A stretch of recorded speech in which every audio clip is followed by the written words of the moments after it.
is joining us, and she's no other than Dr. Ndidi Nnoli-Edozien, MIOD. Please, let's give her a round of applause. She's with us. She has joined us virtually. And then I would like to welcome everyone here. Could you please give ourselves a round of applause for being here this evening? We want to welcome as well our online inductees. Please, let's give them a round of applause. Today we have Mr. Sunday Adenikwekun, Acting Director General, the CIoD Nigeria. Good to have you, sir. You're welcome. Without much ado, I would like to move straight to the business of today. And the first on the list of our business today is no other than the welcome address by the President and Chairman of the Governing Council, Alhaji Tijani M. Borodo, LLM FIOD, to give his welcome address. Please, let's give him a rousing and presidential welcome as he comes up stage.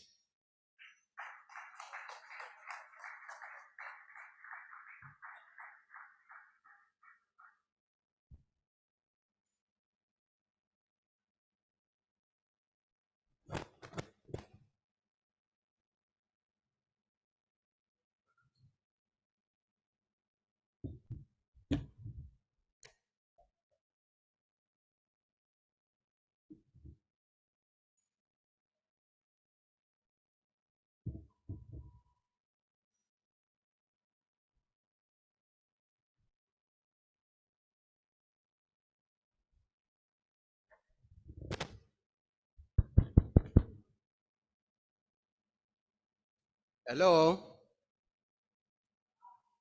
Hello? Hello?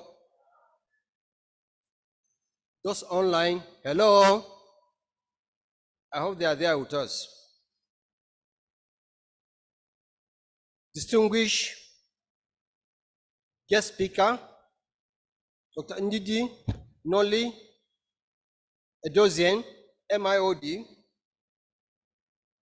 distinguished past president present here, the first vice president, Mr. Adetunji Oyebanji, FIOD, the second vice president and chairman, membership and branch development committee, Mrs. Amina Oyagbola, FIOD, members of the governing council here present, members of the PCSC, members of the executive committee, fellows and members of the Great Institute, icons and captains of industry, our esteemed inductees and their guests, both physically here and online, gentlemen of the press, distinguished ladies and gentlemen, it is with great pleasure that I welcome you all to the second edition of our new members' induction ceremony this year, and the first induction ceremony since my taking on the mantle of leadership as the President and Chairman of the Governing Council of the Chartered Institute of Directors, Nigeria. It is also worthy of mention that it is the first induction into the Institute since the attainment of our charter status in May this year. I believe the inductees, you deserve a round of applause. I'm delighted to join the chairman and members of the membership and branch development committee to welcome you all to this auspicious event. On behalf of the Governing Council of the Institute, I would like to express our most sincere appreciation everyone present here this evening, our distinguished inductees and their guests. You are all warmly welcome. I also appreciate the efforts of the Membership and Branch Development Committee of the Institute, led by able Second Vice President, Ms. Amina Oyagola, FIOD, for working assiduously to ensure the success of this event. We are indeed grateful for the committee's invaluable contribution, and of course, to the Secretariat, ably led by the Director of Academy representing the DG. The new members' induction ceremony is one of the key events of the Chartered Institute of Directors, Nigeria, where our newly inducted directors are formally introduced to the Institute and its activities, and an opportunity for them to interact with other distinguished members of the Institute as well as its leadership. It is a great networking opportunity, so maximize it. The theme of this September 23 edition of the new members induction, namely driving sustainable growth, integrating ESG principles into boardroom strategies, is quite apt and timely. It buttresses the importance of enlightening directors about integrating environmental, social, and governance principles into their various boardroom strategies and activities in order to drive sustainable growth while imbibing ethical and sustainable business practices. To discuss this theme, we have here with us a subject matter expert and a key stakeholder in the global promotion and application of ESG principles in business. This is Ndidi Nnoli-Edozien, MIOD, founder, Growing Business Foundation, and board member, International Sustainability Standards Board, IFRS Foundation, and is a member of our great institute. She's ably qualified to deliver this lecture. We welcome her.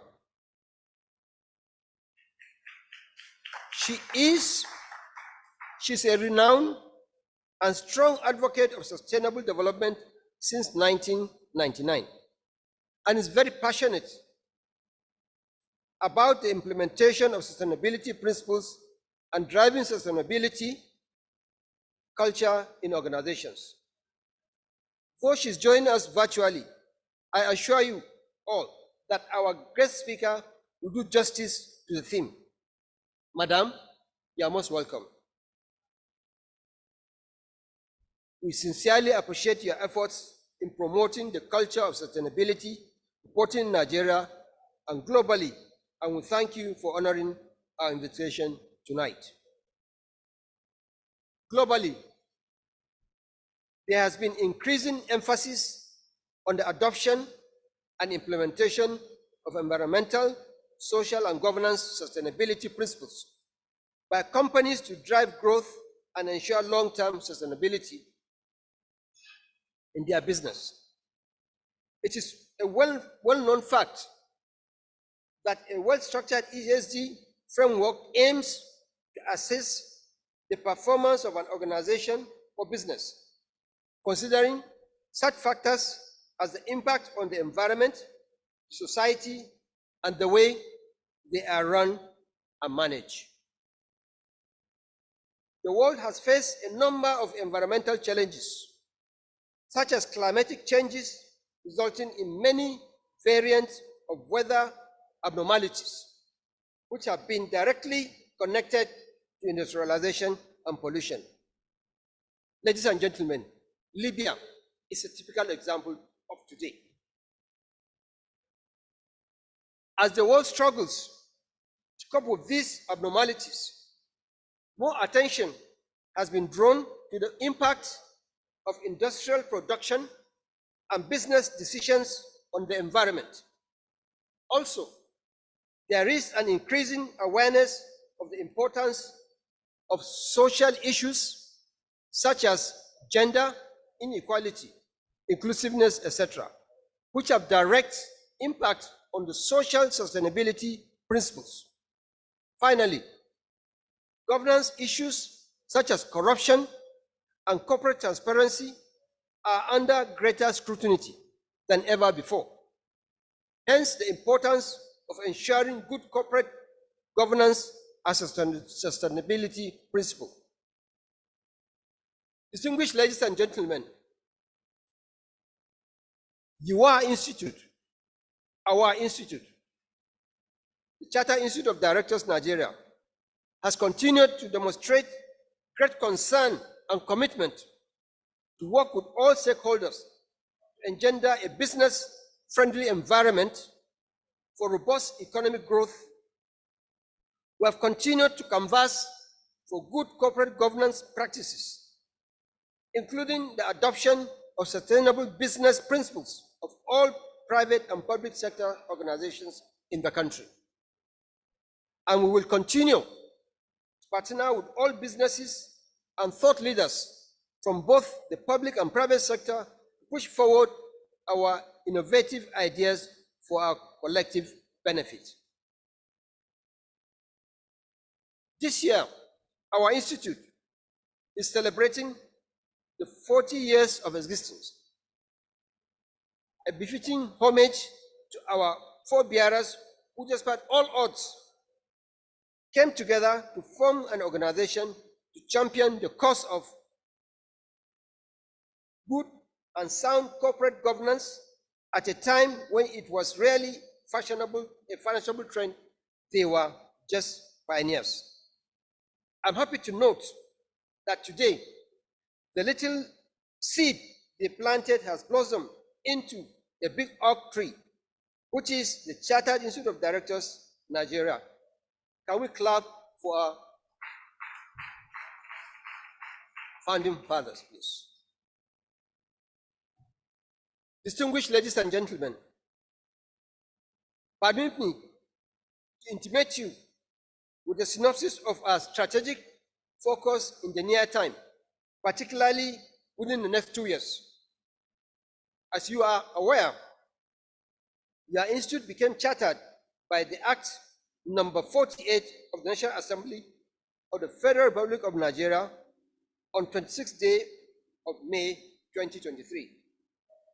With this charter status, we are determined more than ever before to raise the bar for good corporate governance and directorship standards in our nation. We therefore request the support and understanding of all of you as the Institute makes more demands on you in the journey of fostering excellence in corporate governance practices, ethical leadership, and the professional development of its members.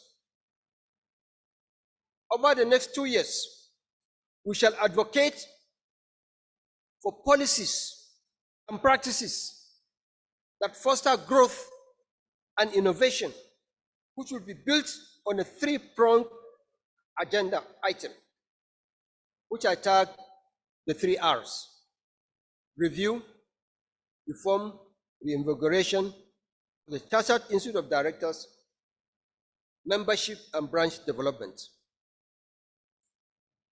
This is necessary given the emerging dynamics of the Institute membership status due to the chartership.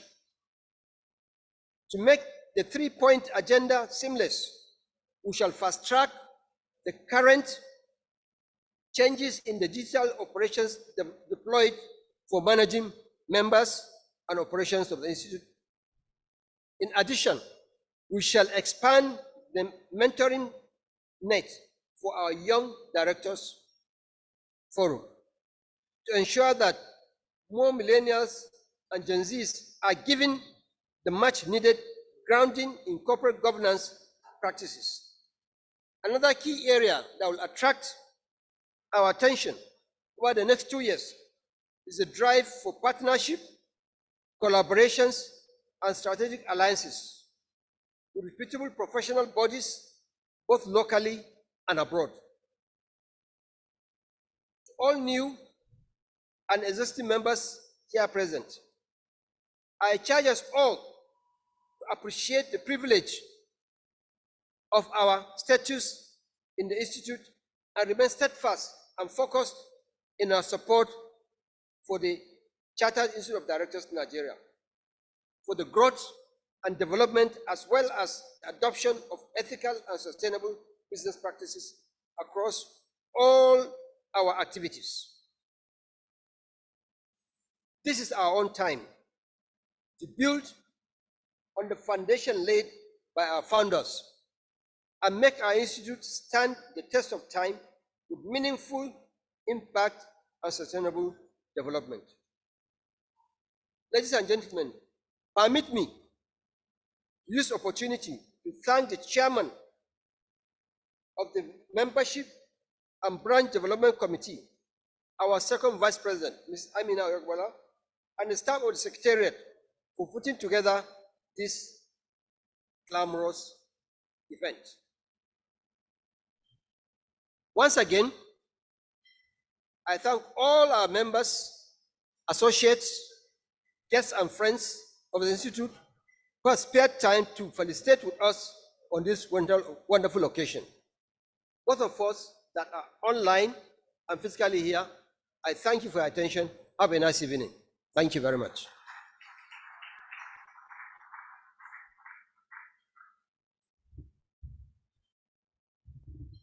Thank you. Thank you, Mr. President. Could you please give Mr. President another round of applause?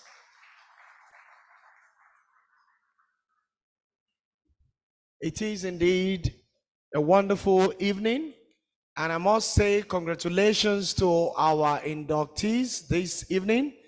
If you know you are one of the inductees and you are here present, please, can you give yourself a round of applause? Thank you very much. We are moving to the next item on the agenda for this evening, and the next item is the presentation by the guest speaker, and the guest speaker is no other than Dr. Ndidi Nnoli-Edozien, MIOD, Board Member, International Sustainability Standards Board, IFRS Foundation, and also she's the founder, Growing Businesses Foundation. Please join me this evening as I welcome Dr. Ndidi Nnoli-Edozien, MIOD, our guest speaker to present our paper. Please, let's welcome her with a round of applause. She's joining us virtually. She's all set for this evening. Over to you, madam. Thank you so much. I'm so sorry not to be there in person.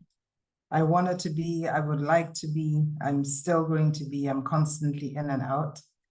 And I'm also sorry to begin and to present slides, but I think that I need to in order to send this message. So let me start by honoring our president and thanking him for making it very difficult to make a speech after him because he did such a great job. Also to honor and thank Amina Oyegbala and Adetunji Oyebanji, Dele Alimi, and Ms. Sana Ayodeji, who are organizing and coordinating this program. Thank you very much, Mr. President, for your kind words and for the honor of presenting to you today. I'm grateful that you have put sustainability and ESG at the core of your agenda today. And if I may, I will just walk through these slides and I'll provide a much more detailed deck that can be distributed. And the objective is really, hopefully, that it will help both the newly inducted members, and I congratulate everyone today, but also those who already are on boards, because the reality is that the world is changing. Usually I use an International Sustainability Standards Board background. Today I've used IFRS, because whether we're accountants or non-accountants, we're all familiar with IFRS. And we may actually remember when IFRS hit Nigeria, because it made all of us shake. And it made us change, but we picked ourselves up and we overcame, and we're actually doing better than many other jurisdictions. Just 2 days ago, I made a presentation at the Frankfurt School, and they spoke about, well, supply chains, and you will explain why, you will understand why I'm telling this story in a moment. Our supply chains and scope 3, well, if they're not ESG and sustainability compliant, we're just going to have to cut them off. And how do we make sure that we are building economies and supporting our supply chains and value chains so that we can actually transfer capital to other entities that are part of our global supply chain? And for a country like Nigeria that has a lot to do with imports, not so much exports, but we are connected with the rest of the world significantly, this is an important consideration. So let me project these slides and start with this in particular. I don't know if you can see my slides now.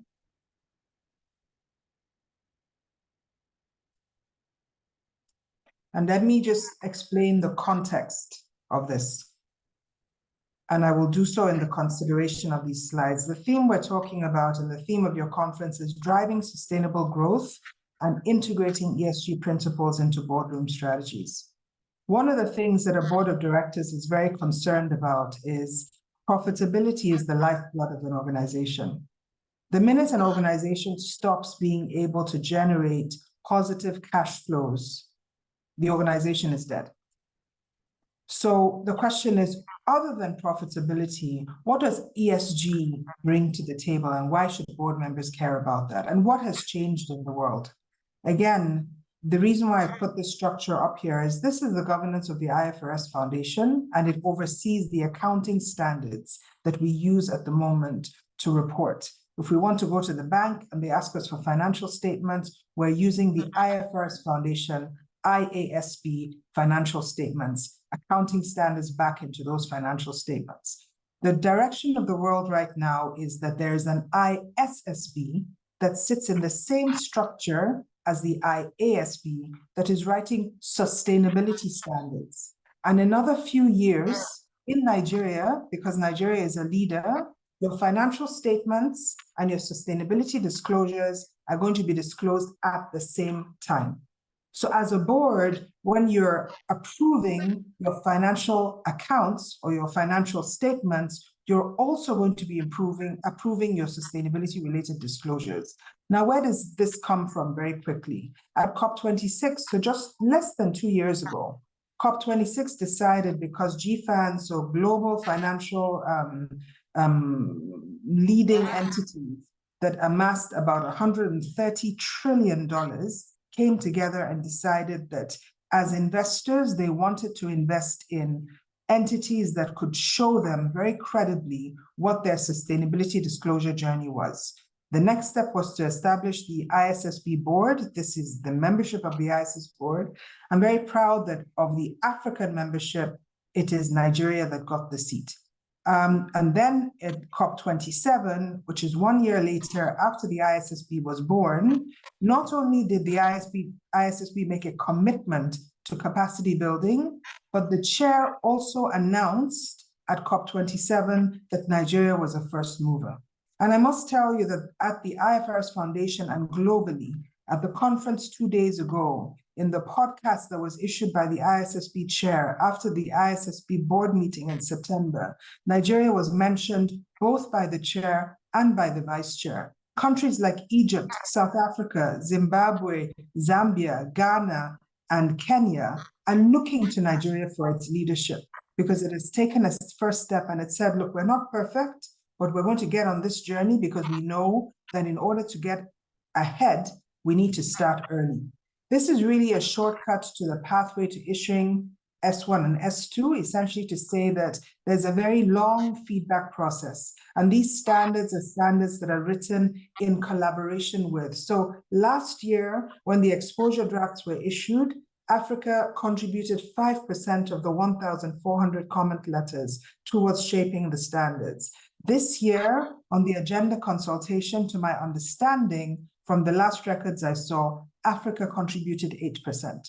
So already Africa's voice is increasing. And that's really, really important because these standards are designed as global standards. And if we don't speak, if we don't let our voice be heard, then they will not be our standards. What's the objective of these standards and why are they important to boards? Because they're important to investors. Because the intention is that your financial statements and your sustainability disclosures ultimately will come together, because these standards are being written because investors and capital market participants have asked for them. They haven't been written because anybody is trying to do something nice or for anybody else. They're being written because the capital markets have said we will direct capital based on sustainability related disclosures.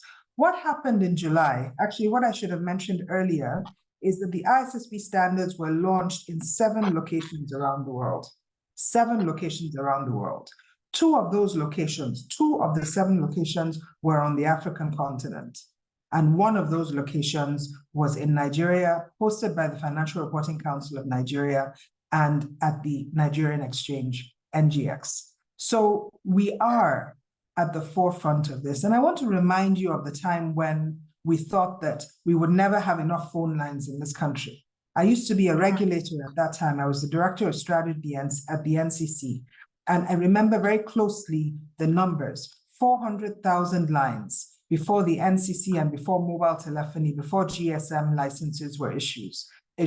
And within 10 years, there were 120 million lines. And at a German conference the other day, when people were saying, oh, well, Africa is so behind, I said, you just wait. Right now, Africa only emits 3% of global emissions, but we suffer the highest consequences in drought, in floods, all kinds of climate-related risks. And I'll tell you again why I'm talking about this right now. But of climate finance globally, Africa only attracts 3%. 3%. And Africa is actually the largest or most significant global sink after Latin America, if not at par, if you get the stats right. The problem is data is always a problem. So in other words, we actually all need to be investing in. And if capital flows and the right technology is used, Africa leapfrogs and surpasses everybody else. And so I said to these Germans, actually, that today, if I make a payment with my bank card in Germany, I won't know how much I paid until I go to my bank. And the bank won't even give me a statement. They'll tell me to go online. In Nigeria, I make a payment and it shows up on my phone instantly. So in other words, Nigeria so quickly leapfrogged that we now can teach the rest of the world how to do mobile banking. And this is exactly how I think that if boards own and lead, and this is so important, own and lead the sustainability journey of the companies, then what happens is we have the opportunity to direct capital and actually leapfrog.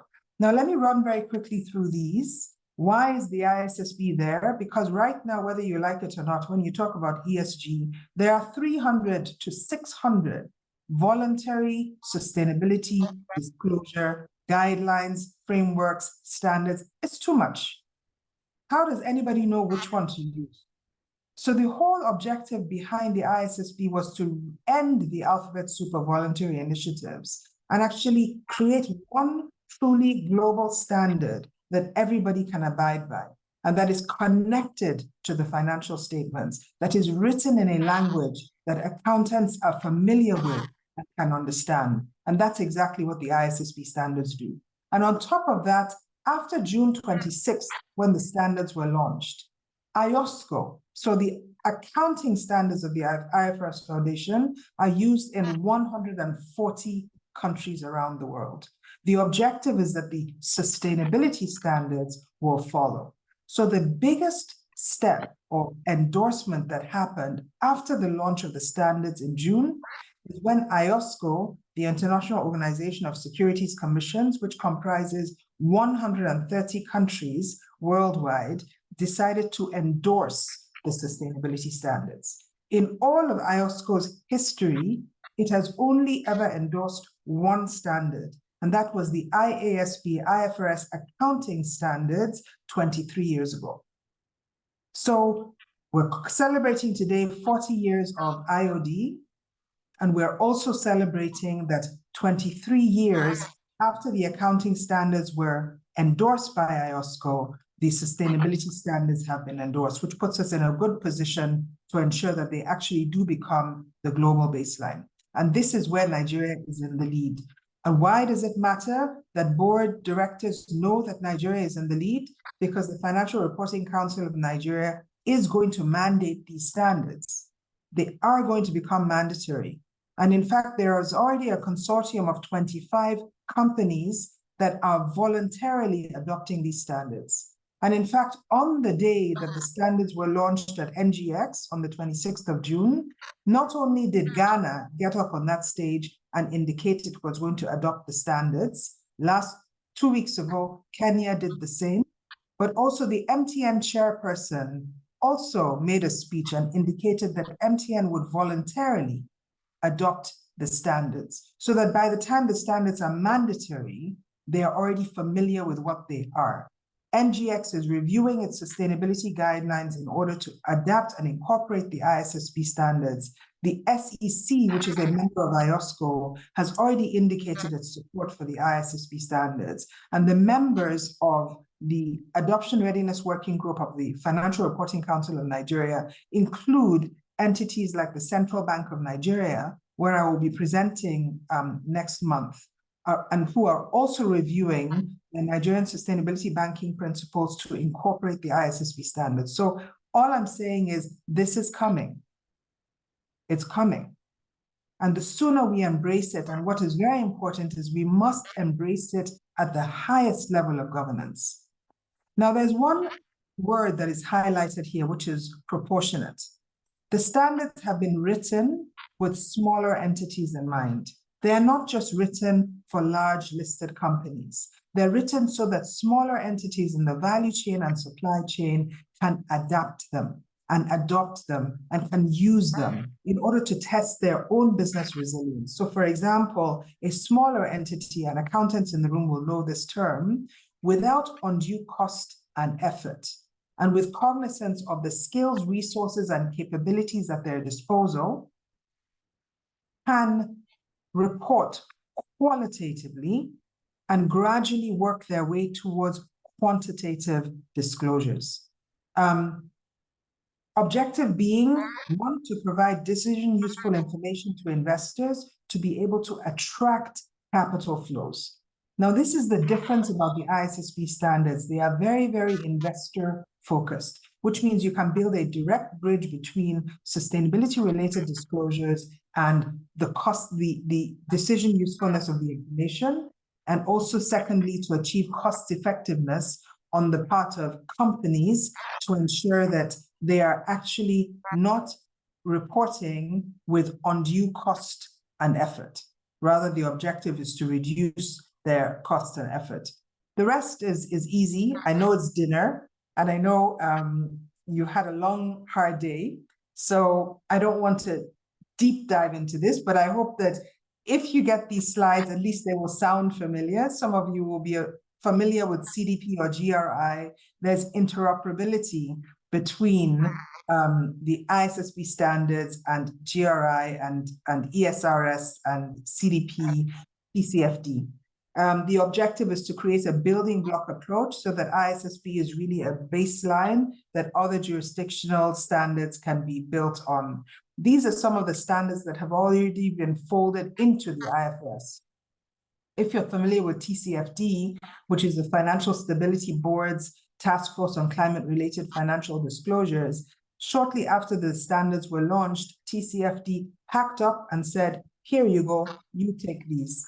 Likewise, the SASB standards, which are several decades old and are US-based, also what they said was they packed up and they gave them to the IFRS Foundation also to manage. Integrated reporting, which you might have heard of, which is very popular in South Africa. It's Professor Mervyn King, who you also know because of the King Code, is one of the founders of integrated reporting, also as part of the IFRS Sustainability Knowledge Hub and Legacy. So you see the objective of bringing standards together so that there's one standard is actually being achieved. I pulled out this TCFD structure because and this is perhaps even the most important slide. They're the 4 pillars of TCFD, and it's on these 4 pillars that the 2 standards are built. And you'll see that governance is a very critical part of that. And if you understand the board's responsibility and function, you will know that the board is responsible for directing strategy. It always has a risk and audit committee. Risk management is another. And metrics and targets, very often people say what you cannot measure, you cannot manage. This is an overview of the standards. I think I'm mindful that I'm going to look in the chat now to see whether I'm over time. Okay, I want somebody to tell me how much time I have left because I can't speed this up and finish in the next 3 minutes, technically. But then I wouldn't be able to deep dive further, but you will have further opportunities of this over and over and over again. This is really just if the slides are distributed, that you can look at them and find a grounding. But this is really just an overview of IFRS S1. It's the first standard, and it's the overall general requirements for disclosure on sustainability-related financial information. And what it does is it describes sustainability in the context of stakeholders, society, and natural resources, which it draws on. But it describes it in terms of the fact that a company's ability to deliver financial value, to create value, to sustain itself is dependent on stakeholder, society, and the natural resources, not because it wants to be altruistic or socially responsible, because it recognizes that there is a reciprocity there that needs to be maintained and sustained. In terms of materiality, the definition is exactly the same as accounting standards, and that makes it quite easy to know what to report. And this is really just more detailed guidance, the fact that it is really about meeting investor needs. And why is it so important to Africa? Because we want to ensure that we're directing capital flows. Why should Africa, which only produces 3% of global emissions, only attract 3% of climate finance when the needs are so much more? The IFRS 2 is focused on climate-related disclosures. It focuses on a range of things, but again, it's about performance and prospects. If you think about it, the agriculture industry requires an understanding of climate-related matters, whether that is floods or otherwise, to ensure that it's able to sustain its business. And the same thing applies to managing the value chain. These are different elements of it. I won't even go into it. I will just bore you. Or climate resilience and scenario analysis, which is so absolutely important, or scope 1, scope 2, and 3, which you may have heard of in the distance. And as a board director, you're now going to have to understand, what does scope 1, scope 2, and scope 3 mean? And how does it affect me? Because those numbers are going to cross your desk. So in other words, it's a whole new language, a whole new terminology, and a whole new set of concepts that we're being asked to grapple with. But I just want to say again that they are not so far from the accounting language on the one hand. They are not so far from exactly that language that is required to ensure that you build a resilient business that will stand the test of time. And also in the interim, you have strong sustainability experts that have grown in Nigeria and beyond that also can lean in strongly on this. This is really the journey towards making the standards the global baseline, and that's really important. The ISSB standards are focused not just on investors, but also in helping companies become more resilient and helping financial markets improve transparency about sustainability-related risks and opportunities in particular. This is really just an overview of what the organization is doing, and I'm quickly racing through those so that I don't bore you with the detail. But where I wanted to close and where I wanted to, the thought that I wanted to leave you with is now more than ever before, the boards and directors of boards are being called upon to really engage. Because if you think about these 4 pillars of the TCFD that the board is required to look at, on the one hand, the governance, how are we governing sustainability-related risks and opportunities? And sustainability-related risks and opportunities are far and wide. What is the strategy that the business is deploying to ensure that it's fit for purpose for the future? Given that we are ravaged by climate, for example, left, right, and center, and we have the opportunity to draw in and must actually work towards ensuring that more capital and finance reaches Nigeria in order to finance these new projects. What are the risks and opportunities that we can identify and leverage? And what are the targets and metrics? How do we measure this and how do we disclose this in tandem with the financial statements, which are signed off on by boards of directors, which boards of directors have a fiduciary duty for? So in other words, it's a huge additional burden and responsibility, but also a great opportunity on the shoulders of directors of today to build more resilient companies that are well positioned to attract the significant capital flows that are out there in the world, actually particularly looking at the African countries and giants like Nigeria in particular, which with this huge economic and environmental potential. I could tell you many more radical things and crazy ideas that I have about what we could do with what we call currently our rural communities, which are actually carbon sinks and can actually be financed in a completely different way. But you in the room are so much smarter than I am. And I'm sure that with embracing these standards and the opportunities and the possibilities that it offers, that we can, like we did with the telecommunications industry, in spite of the fact that we only had 400,000 lines after 400 years, very quickly within a shorter space of time, leapfrog to a multiple of a multiple of a multiple of the same, just because we can. And just because Nigeria has always been able to transform and grow and do better when the opportunity arose. And I'm very confident and very hopeful and want to end with congratulating again the inductees today and thanking the organizers and especially Mr. President for inviting me to this forum. And I hope I've managed to capture your minds just a little. And even if I've bored you, tomorrow or in a year's time, you will look back and you say, maybe that's what she was talking about, because this is coming and it's not going away. And I'm very honored to have been allowed to speak with you today. Thank you very much for your time and attention.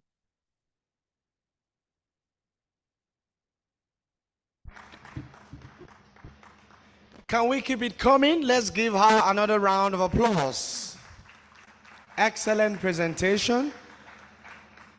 I would like to ask that our guest speaker for this evening should please be on. We'll be giving opportunities to one or two comments or questions, and we may need your response to some of the questions or comments that we'll have from the audience. So our guest speaker, would like to have you on while we have those comments. Thank you very much once again for that excellent presentation.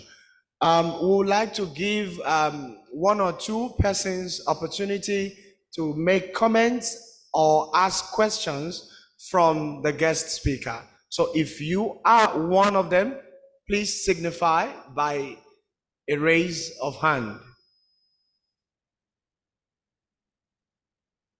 Anyone with comments or questions? One or two? And then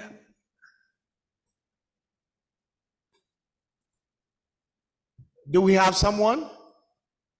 Okay, so let's have your name and the organization you represent, and then your question.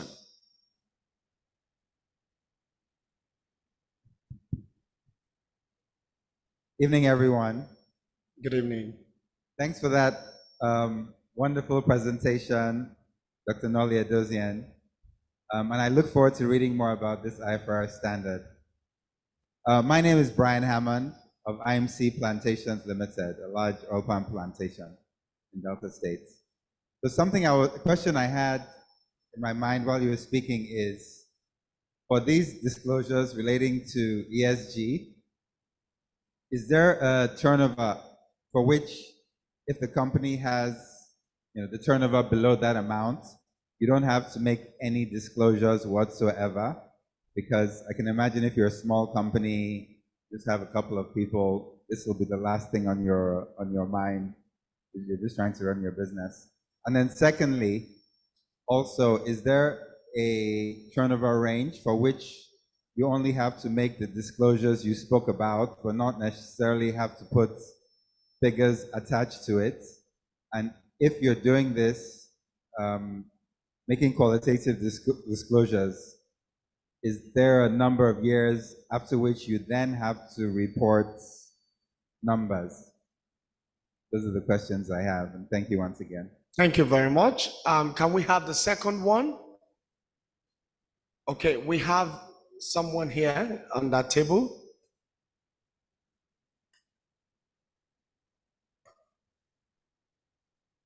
My name is Tele Ogunjobi. Sorry, could you please be more audible? Tele Ogunjobi is my name, the managing partner, Bradley Professional Services. What I want to know is about this new standard, the International Sustainability Standard Board. My first question is, who is to drive this, which of the body to drive this standard in the country? Is it going to be Financial Reporting Council? That is my understanding before this lecture, and I think you said something similar, but not too clear to me. Then the second aspect of it is that when Nigeria moved from old GAAP to IFRS, you mentioned in your lecture, it took about almost a decade, if not more, when the Western world, the Western country, except the US, they refused to move. Even up to now, they still use their GAAP. So why is it? Because this issue of sustainability-related accounting, reporting policies, governance, and the rest is a new concept. From your lecture, you did mention that within the next 2 years, it's most likely, I'm aware that, I'm sure that the public listed entity, definitely they've started doing something, they've started reporting it in their financials. I read one report of recent, I wouldn't want to mention the name, and I saw a lot about their policies, program, processes, and procedure of their sustainability issues. But how about the medium and small scale? Or those that are not public listed entities or interests? Are these also going to be compared to do that? Or is this 2 years not too short for migration or for compliance with this reporting? That is my worry. Thank you. God bless. Thank you very much. At this point, we'd like to have one comment from our virtual participant.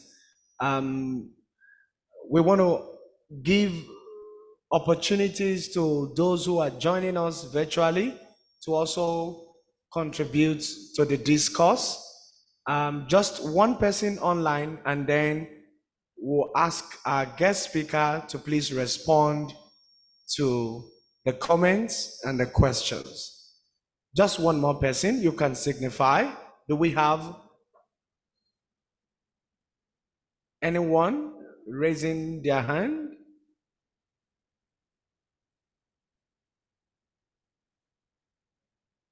I think there are 2 people online.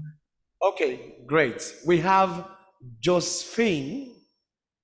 Josephine, please, technical team, could you please unmute that person? Hello. Hello, good evening. Go on, we can hear you. I want to say to the speaker, thank you very much. It was very enlightening to hear that Nigeria is also interested, or is a member and interested in this ESG reports. I know that internationally, I'm actually responding to one of the things that the last speaker said, that why are we rushing to it?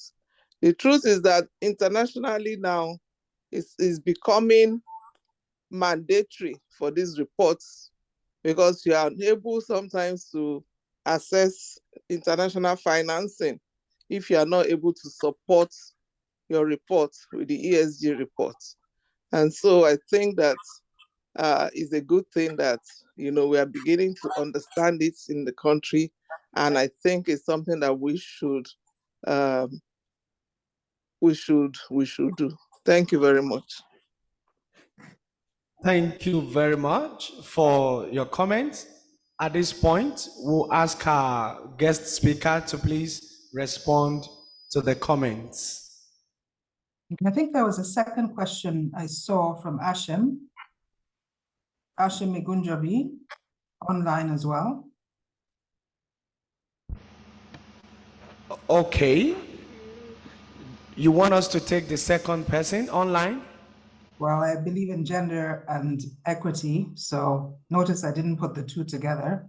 So since there were two men, we might as well have two women. Okay. So, any more persons online? Hashim, did you have your hand raised? Okay, Maybe she okay, can be unmuted. okay. All right, thank you very much for that. And thank you for the great presentation, Dr. Nnoli-Edozien. It was, as always, really, I think stimulating to the mind. I suppose my question is more of an future-looking one. And this is really around, some of the stats that you mentioned when it comes to Africa. And how do you see Africa playing more of an active role in shaping some of these policies and regulatory frameworks in the future, especially considering where we sit when it comes, from an emissions perspective, but also where it sits when it comes from sort of a, capital play and power perspective. Well, really interesting to see how Africa can be a little bit more active in some of the shaping of the future. Thank you. Thank you very much. Over to you. Wow, these are awesome. These are awesome questions. Really important questions. Let me start from the beginning. Brian, so I hear your questions very much centered around turnover and what is the market segmentation and how do we who is going to be called upon to comply with these standards. And because you're in the agriculture sector, you know exactly what happens if there's too much rain or too little rain, just to use that very simple example. The consequences of climate-related risks are dire. And we need to build them into understanding how our businesses are going to be future fit. But that's just one example. Another example is traceability. So these days, what is happening at the moment, apparently, I hear that there are chips inside. So sometimes Europeans are a little bit, they go a bit too far, but there are chips inside certain kinds of ham and certain kinds of Parmesan cheese, so that when you go to the supermarket, you can hover with your phone over the food item and scan and know exactly where your food comes from. But that's where the world is going. They want to know exactly which farmer, in which farm, what the GPS markings are, what kind of fertilizer did they use, so what we're talking about not level of turnover, even our smallholder farmers are part of the value chain and supply chain. And if you cannot trace where the food comes from, it gets taken off the shelf. And I will never forget in my government days, the person who then became one of the governors, before he became a governor, he was a mango farmer. And he produced the most beautiful mangoes. I mean, people would die for his mangoes. And then he thought, well, I have such great mangoes, I'm going to export them. And so he got the whole contract. He got a contract from Europe. I mean, he was a man of means. He put his mangoes on this ship and he moved them over, and they arrived at the Amsterdam port. And there was no traceability. This is even before, this is like 15 years ago, before climate was an issue. Guess where those mangoes ended? Inside that water. because there was not even any point in bringing them on shore because there was no what they called traceability. So my answer to this question is actually for this reason, I don't think it's a question of turnover. And I don't want you to see these standards as a standard where it says, okay, FRCN says you have to comply. And that takes me to the next question, which is the body, Mr. Egunjobi, you asked that question, which is the body responsible for that? Financial Reporting Council of Nigeria actually went to the legislature and made sure that its mandate was expanded to be able to incorporate the IFRS Foundation accounting standards and the IFRS Foundation sustainability standards. And in fact, in the last administration, it was the Minister of Finance, Budget and National Planning, Dr. Zainab, who in Egypt worked with me to get all of the African ministers across Africa to endorse the ISSB standards. This was last year. Why did they do that? Because they wanted to tell the ISSB, we will endorse these standards because we know that they're coming, but we want these standards to be our standards, which means that when Africa speaks, we want you to listen. When Africa says this is too hard, we want you to respond. And when we say that we don't have the capacity to do this and we need capacity building and we need technical skills, we want you to deliver them and deliver the educational material that is necessary for us to pick this up and learn, because our people are smarter than anybody else. But very often we don't have the access to the educational materials that we require to rise up. And that's the reason why the African minister stood up. And again, the Nigerian minister played a very critical role with that. And right now she sits in the World Bank. And I'm pretty sure that when the time arises, she will continue to support. So I hear you when you say, Mr. Egunjobi, that it took a decade and that actually even America is being resilient. The ISSB is talking to Europe. Europe has different standards. The SEC has its own climate standards where you can be sure that every single day, the ISSB is in dialogue with Europe, is in dialogue with China, is in dialogue with Japan, is in dialogue with the US, so that in the back of it, there's something called interoperability. And that interoperability makes sure, because it cannot be a truly global baseline if Africa is not on board and if it doesn't serve Africa, as opposed to Africa struggling to comply.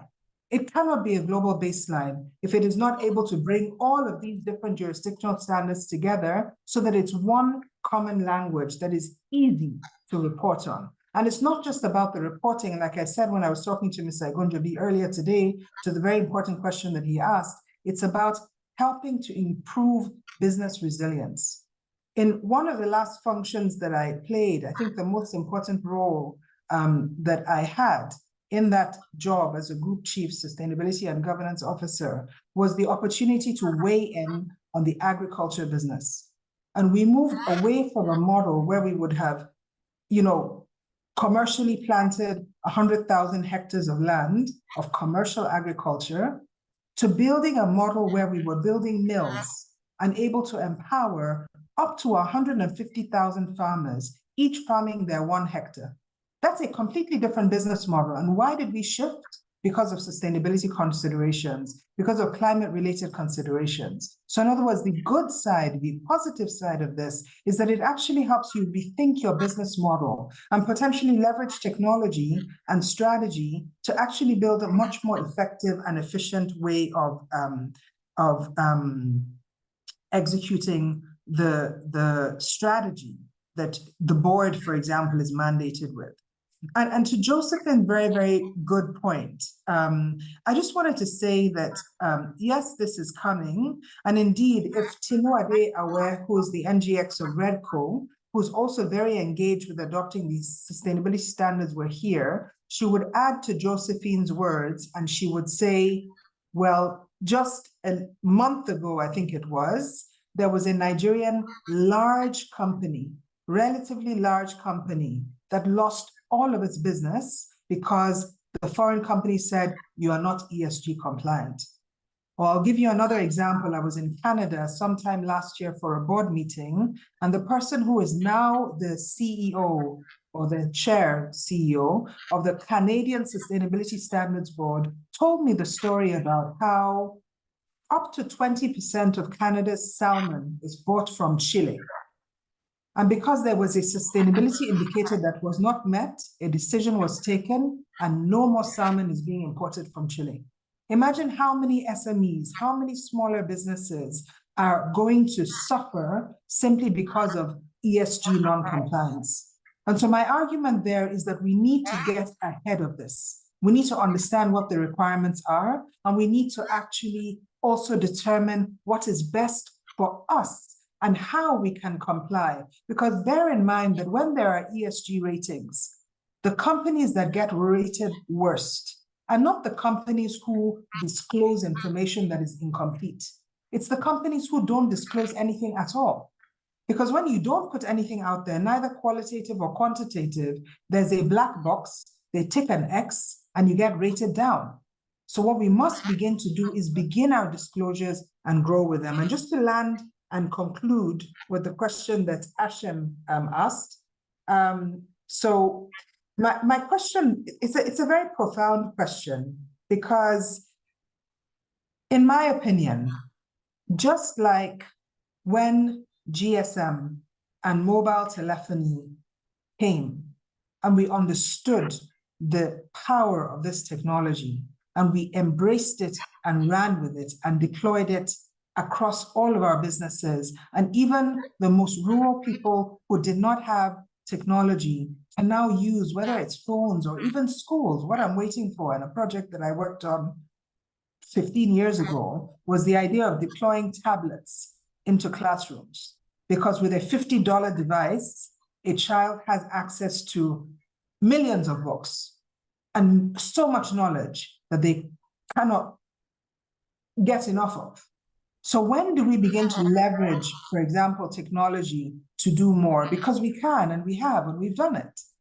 So in this particular instance, the sustainability standards actually provide a platform. One, they provide Africa with a voice, because whether you like it or not, Africa is leading. The countries that stood up first are Kenya, Nigeria, Ghana, Zimbabwe, and others following, Egypt, Zambia, South Africa, Mauritius. So Africa is ahead and is saying, bring these standards, but we want to help shape them. The terminology is, we want to be standard makers, not just standard takers. We want to become standard setters. And the ISSB, through its processes, actually allows and enables that to be the case. And I just want to commend the Financial Reporting Council of Nigeria for all of the work that it's done, really in terms of its leadership and making sure that it is constantly engaging. It's created an adoption readiness working group made up of a broad range of members, all the regulators in the country, a few preparers, the accounting bodies, the exchange, or the two exchanges actually, and has ensured that it's carrying everyone along on this journey, so that when it does actually issue the requirements or the adoption guidance, that it is not something that comes as a surprise to anyone, and it's not something that comes as a burden or as little as, but rather let's see it as a learning opportunity, an opportunity to grow and an opportunity to excel and an opportunity actually to unlock capital flows, which are so much needed, not just by the larger entities, but also by the smaller entities in our country. Thank you. Thank you. Thank you. Technical, hello? No sound. Hello? Hello? Oh, okay. Thank you very much. Thank you very much for the wonderful responses you've given. Please, can we give her another round of applause? Great. One of the key takeaways is that Nigeria, and indeed the whole of Africa, must be part and parcel of the standards. We cannot afford to continue to just be standards takers. We must be the setters of these standards. Thank you once again, our guest speaker, Dr. Ndidi Nnoli-Edozien, MIOD, for the wonderful presentation. Please, can we give her another round of applause? Thank you. Thank you very much, madam. Right now, we need to move very fast. The time is not on our side. We need to move to the presentation on CIoD Nigeria, and this will be done by no other person than Mrs. Amina Oyagbola, FIOD, Second Vice President and Chairman of the Membership and Branch Development Committee of the CIoD.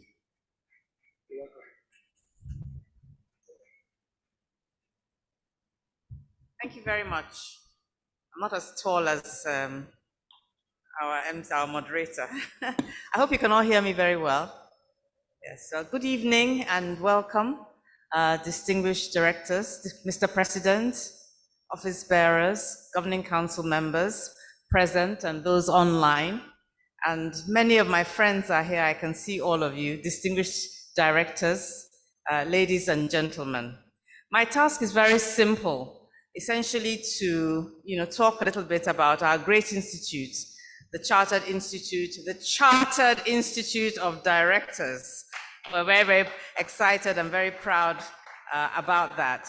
So as you know, our president is the 18th president of the IOD, but he's the first president of the Chartered Institute of Directors.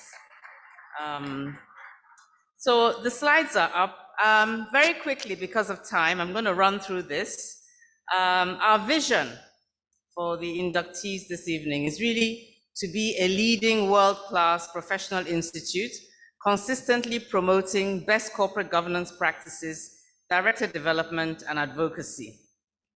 And our mission is to build capacity of directors to be competent, more competent, committed professionals through well-developed programs, mentoring schemes, sound ethical practices, and enrich public policy through advocacy. And our core values, our principles, which we hold very dear, can best be explained by the acronym IMPACT. We're about value and we're about impact.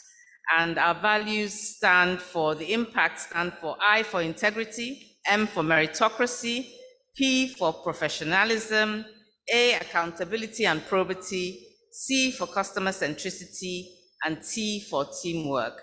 Let me tell you just a little bit about the Chartered Institute of Directors Nigeria. Now, the Institute of Directors Nigeria was actually founded in May 1983, a very long time ago. 40 years, we're celebrating our 40th anniversary at this time. And it's the same year, in our 40th year, very auspicious, that we also were able to get our chartership. And it is the Professional Institute of Directors in Nigeria, promoting best practices in corporate governance through director development, research, and advocacy. The Institute of Directors was incorporated as a not-for-profit organization, limited by guarantee. It's a membership organization with over 5,000 members, but has now been chartered and established, as the president said in his speech, under the law. And it comprises of business leaders, such as yourselves, from both the Nigerian private and public sector. Now, the Chartered Institute of Directors Nigeria aims to safeguard the integrity and status of directorship as a profession by serving as the professional body for directors and by the provision of a professional designation to assess and credit the level of mastery, and that's very important. The Institute of Directors, as I said, acquired charter status in May of this year, 26th of May, 2023, by virtue of the Chartered Institute of Directors Nigeria Establishment Act 2023, which was published in the Official Gazette in August 2023, and you can get a copy very, very easily. Now, We are the Chartered Institute Chartered Institute of Directors Nigeria. We are recognized both locally and globally for our leading role in corporate governance and are a respected professional body and voice in national and international forums. The Chartered Institute of Nigeria is a founding member of the African Corporate Governance Network and was recently admitted as a member of the prestigious Global Network of Directors Institutes. Now, this is very significant because we are the only institute that has been admitted from Nigeria. They will only admit one organization that is relevant in a particular country. So that is really significant, apart from our chartership. Thank you very much. Also, just for your information, the Chartered Institute currently has 3 branches in Abeokuta, Abuja, and Port Harcourt, while its national secretariat for now is located at 28 Cameron Road, Ikoyi, Lagos. Because we are newly chartered, we're going through a transition process, and there will be many changes that will come along with that. Now, the objectives of the Chartered Institute of Nigeria is to improve the professional competence of its members as company directors, business and public sector leaders in Nigeria, to provide an active forum and advocacy platform for its members in public affairs, to formulate ethics codes and standards, and encourage ethical leadership and good governance by directors on boards, to enable, to educate and empower its members regarding their legal and fiduciary duties and responsibilities as directors on boards and to society, to build the competence and knowledge of its members through sponsored seminars, courses of study, conferences and visits, and tours within and outside Nigeria. And these are really, really useful seminars and tours that are organized by the Institute to encourage, promote, and coordinate research into relevant subjects and publish or sponsor the publication of journals and articles in Nigeria as thought leaders, and print and publish newspaper clippings, periodicals, and bulletins, and books and leaflets that the Institute considers relevant in the promotion of its objects. Also to monitor and make input into relevant legislation passing through the National Assembly, where possible, to ensure that basic commercial expectations and freedoms and rights are preserved and a climate conducive to enabling business and economic growth is maintained in the country. Finally, to establish branches of the Institute of Directors Nigeria in suitable locations to carry out its objects.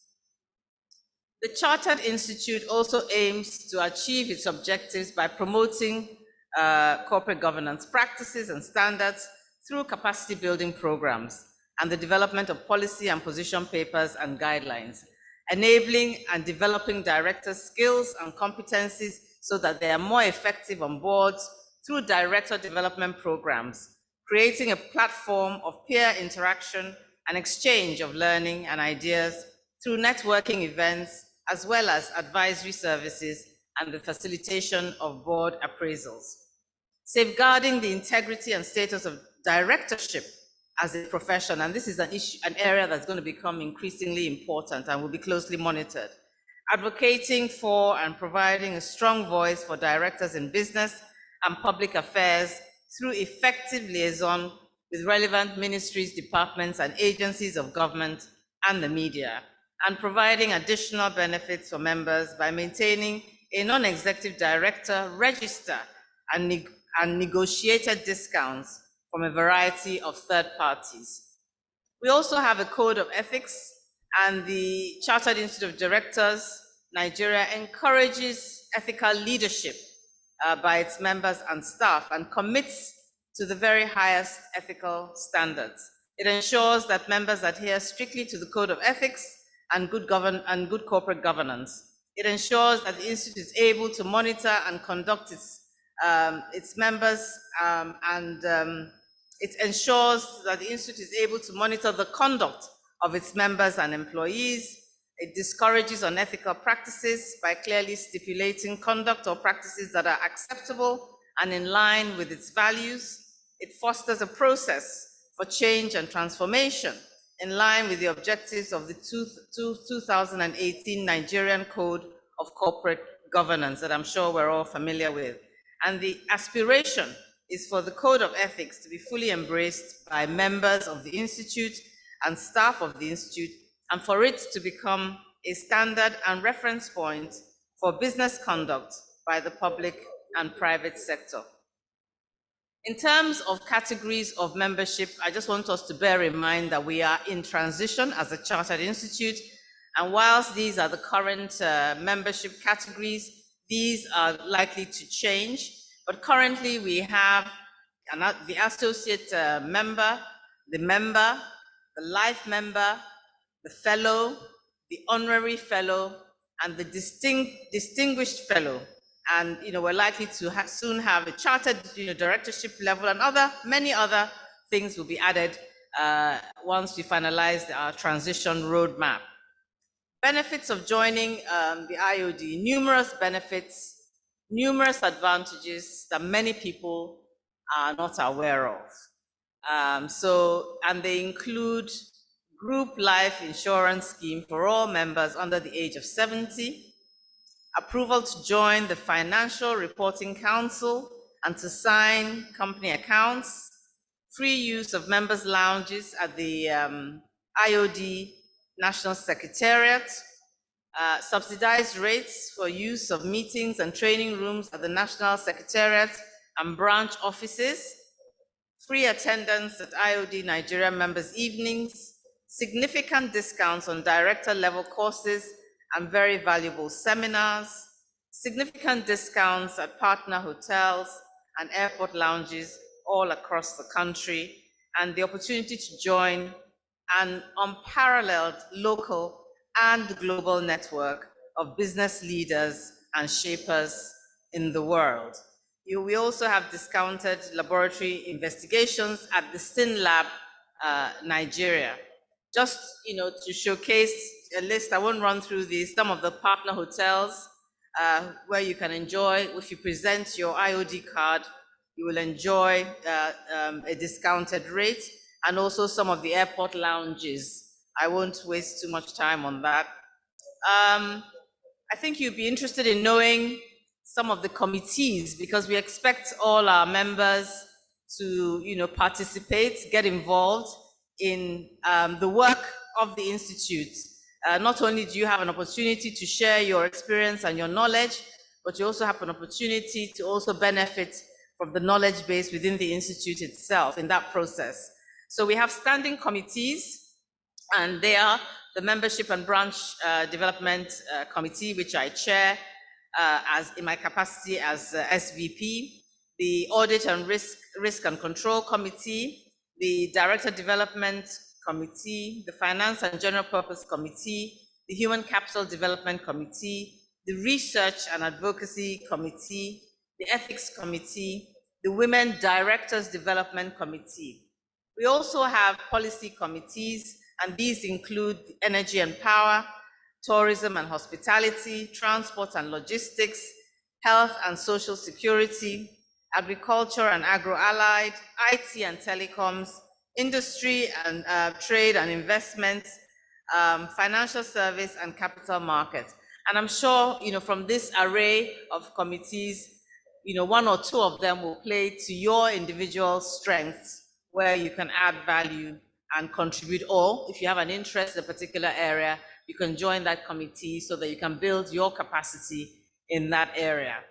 A list of our past presidents of this great institute who have contributed to all of us being here today, starting with the late Chief Gobadia, the late Chief Olakunrin, the late Alhaji Ali Baba, the late Alhaji Otiti, the late Oba Olashore, Mr. Emmanuel Ijewere, our doyen, Alhaji Umar Abagana, Miss Benedicta Moloku, Mr. Femi Ekundayo, late Chief Olushola Dada, Mr. Chike Nwanze, Architect Thomas Awagu, Chief Eniola Fadayomi, Mr. Samuel Akeju, Alhaji Rufai Mohammed, Chief Chris Okunowo, Dr. and the immediate past president, Dr. EJ Jidimma.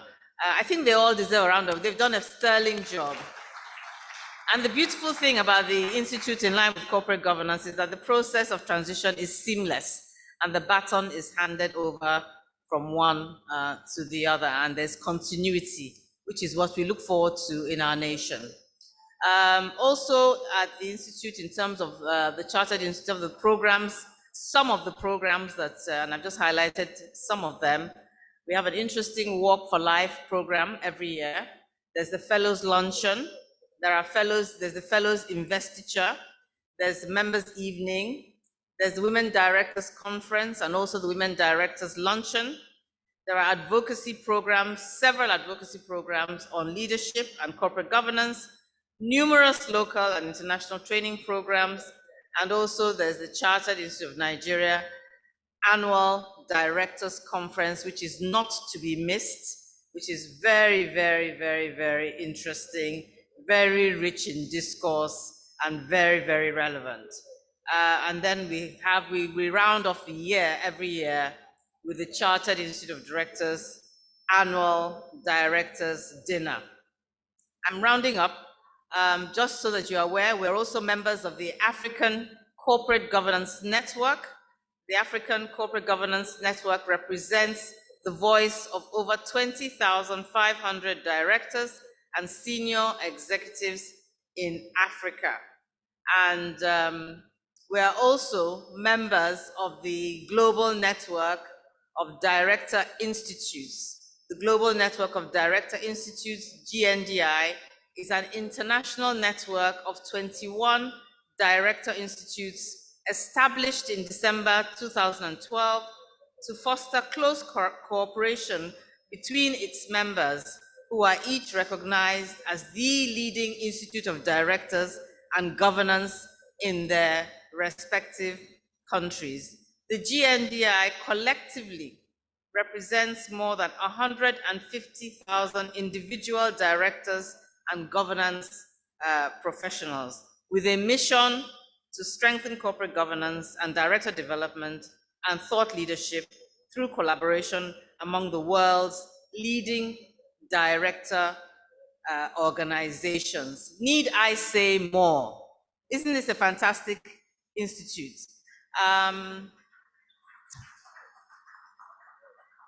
So finally, and I'm closing, wrapping up now, the Institute of Directors that was established, we also have the IOD Center for Corporate Governance.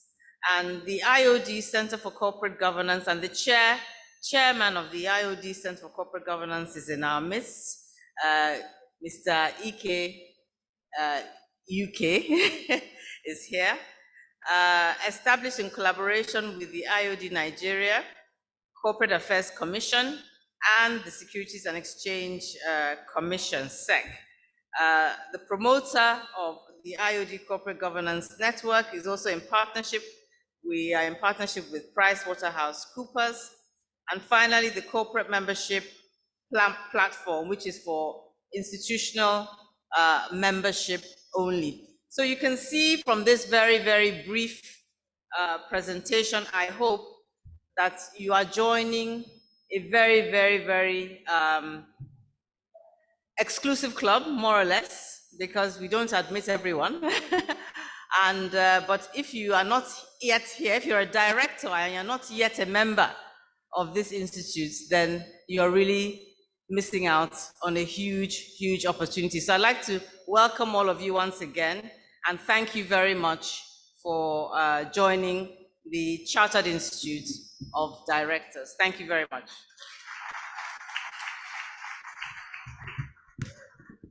Thank you very much, our second vice president, for the wonderful presentation.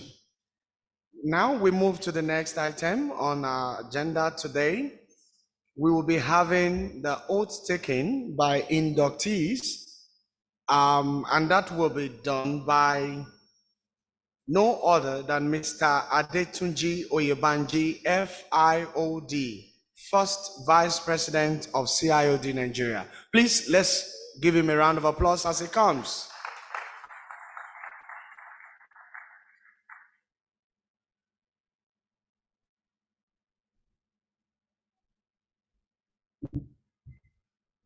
Thank you, Shagun.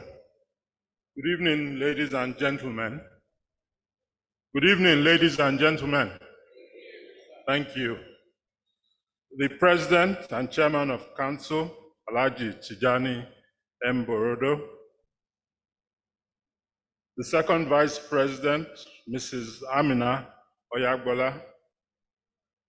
Distinguished Council members here present, the Acting DG, fellows and members of CIoD, and our esteemed inductees. This evening is the last evening you will be called inductees of CIoD. We have come to perhaps the most important aspect of this evening's event. I would ask you, please, I would request you to please rise, all the inductees, and open to page 29 of the booklet. I would ask the technical people to unmute all the inductees who are online.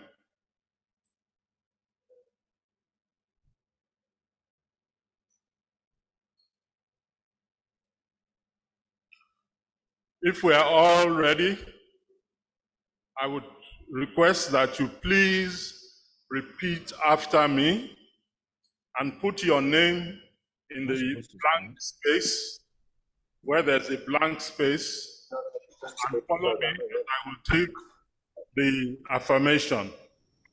I'm not standing up.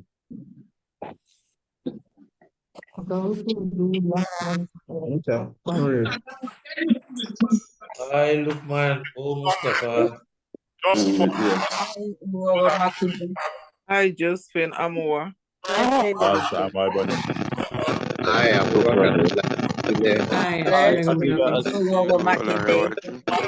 regulations and bylaws of at all times.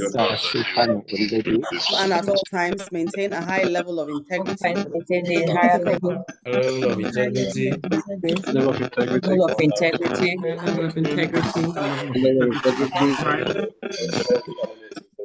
We will not start this until we do it right.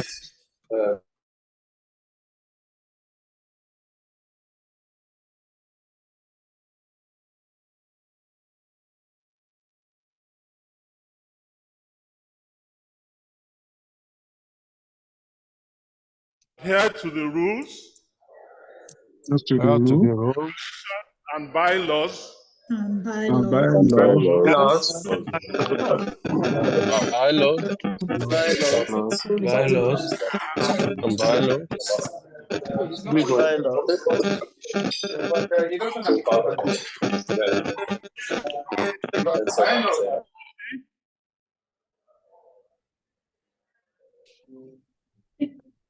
ethical standards, ethical standards.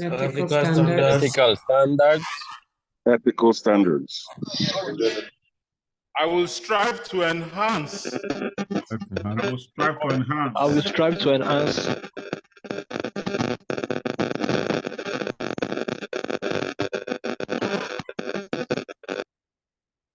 I will not do anything that will bring the name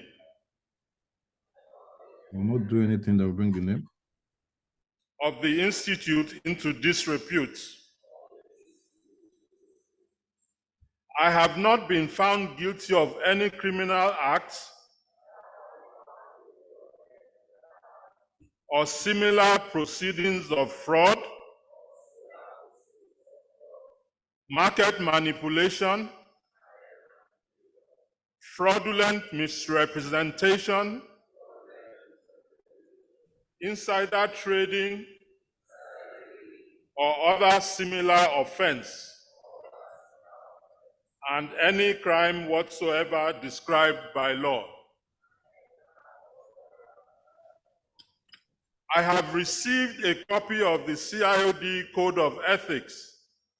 I've received a copy of the CIoD Code of Ethics For members of the Institute. for members of the Institute. I have read and I understand its contents. I have read and I understand its content. And agree to adhere to the principles and policies outlined in the code. And I agree to adhere to the principles and policies outlined in the code. I have also read and I understand the CIoD conflict of interest policy. I've also read and understand the CIoD conflict of interest policy. And its contents. To comply with its provisions and recuse myself from deliberations and voting.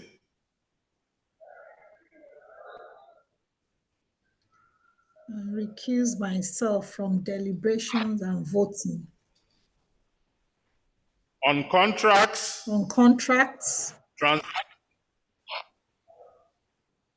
Activities or arrangements and acts. Whatsoever that could give rise to a conflict of interest. I will immediately notify the Institute as soon as practicable.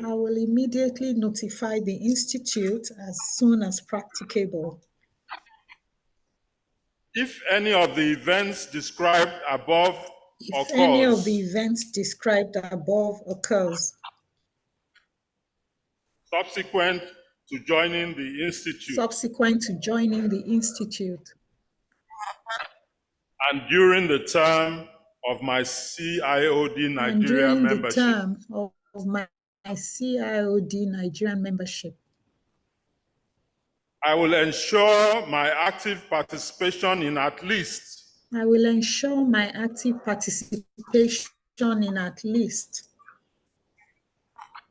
one selected CIoD committee, and make positive contributions to the further development of the Institute. So help me God. Congratulations and welcome to the CIoD. Thank you. Please sign the document. You can tear it from your booklet, sign it, name and date, and at some point you will hand it over to the staff from the Secretariat. Once more, a hearty congratulations to everybody and welcome again to the CIoD. Once more, a round of applause.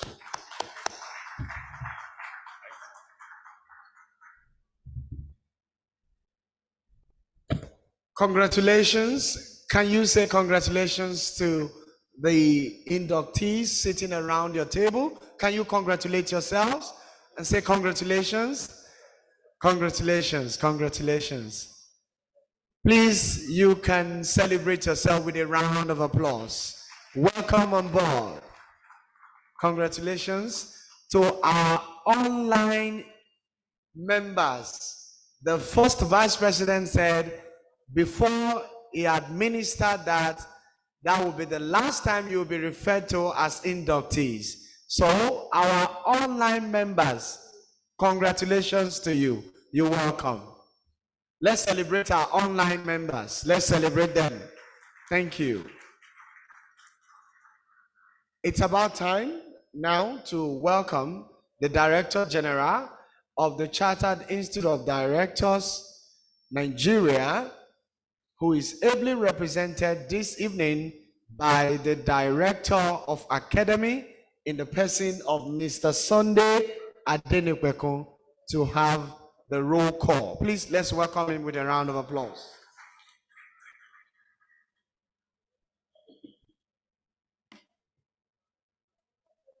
Once again, distinguished ladies and gentlemen, I want to say a big congratulations to all our inductees.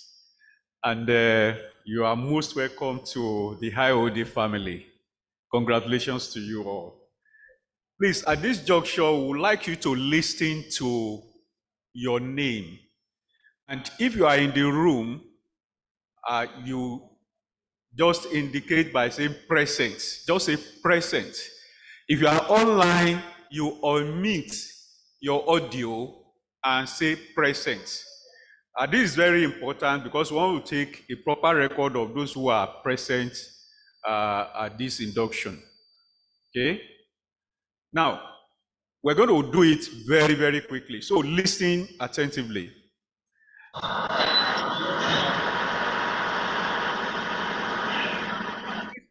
Me, if I do not mention your title, you know, what is important is the name at this point, please. My apologies. Adediran Adewale. Present.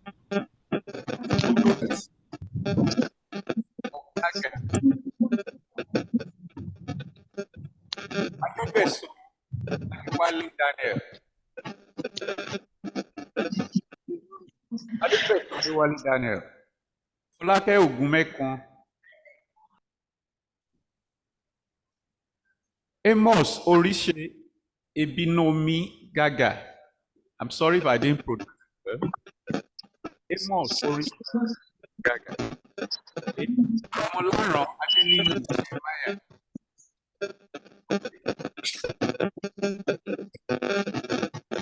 Adiola. Adiola. Present. Very present.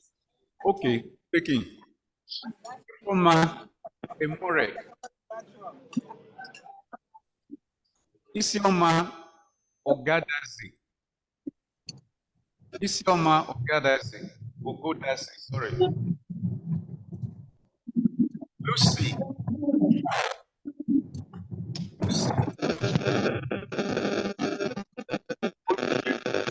Toby. Present, Ashime Gonjabi. Please. Online. Who is that, please? Ashim Egonjabi, present. No, I have Olusegun Olujobi. Okay, sorry. It's very difficult to hear online. All I heard was Jobi, so I said, yes, I'm here. I'll get to you. Benjamin Owuma. Abdurrahman Satumari. Sam Iboni. Present. Present. This is the service to John Police. Next station, Ndidi. Ekwariri. Eminebo.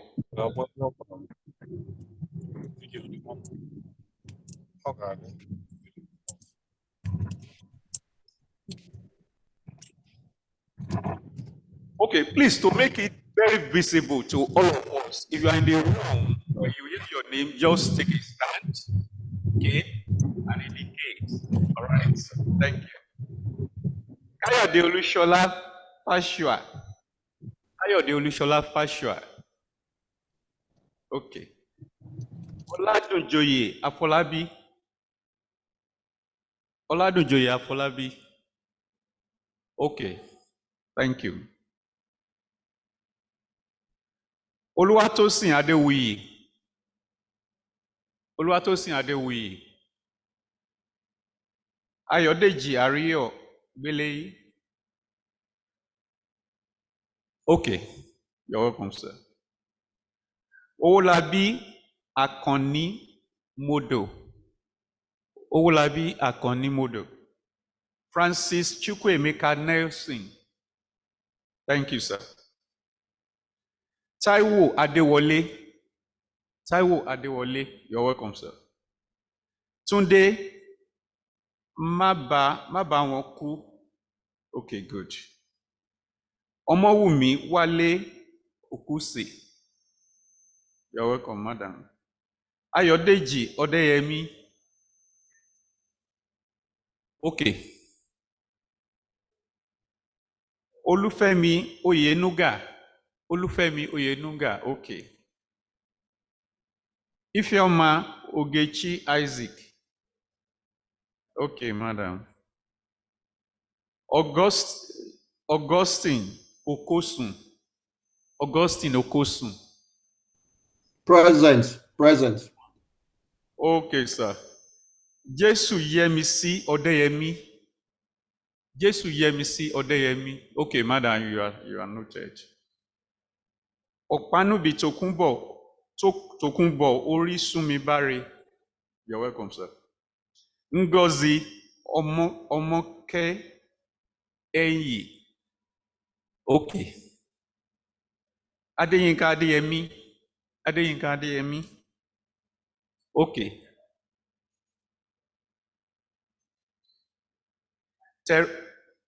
Terombo Scholastica Tume. Scholastica. Okay, madam. Taiwo Gabriel. Okay. Nwamaka Ilo. Okay, good. Stanley Anime Jacob. Good. Imomo Emi Ibisiki. Okay, sorry. Yusuf Asama Kadiri. Yusuf, welcome, sir. Solomon Isaiah Aleto. Stella Marie Omogbai. Ebi Loretta. Oh, okay, sorry, madam. All right, I've seen you. Ebi Loretta Adeyemi. Okay. Yusuf Abdurrahman. Okay, sing. Lola Masha. Welcome, madam. Duke Edward Ukaga.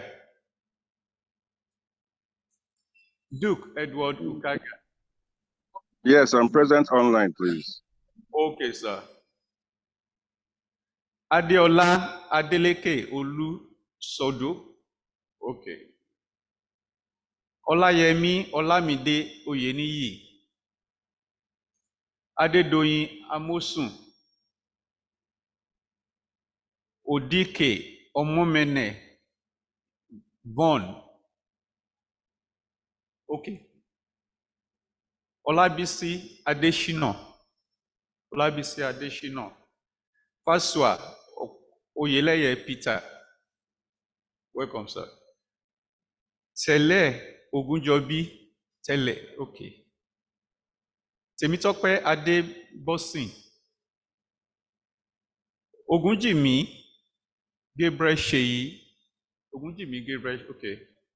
Olukayode Agbe. Okay, good. Ofoworola Arowolo.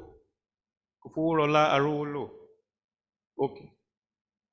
Bolatito Ajibode. Bolatito. Oh, okay, madam. All right. Irene Robinson Ayanwale. Thank you. Omomene Odike. Oluwadamilola Mati. Omomene. Oh, okay.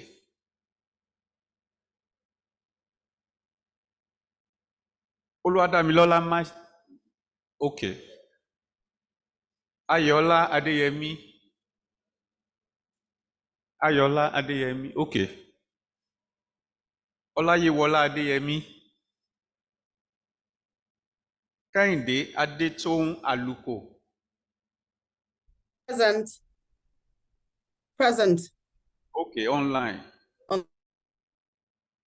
Ebenezer Olúfowóṣe. Ebenezer Olúfowóṣe.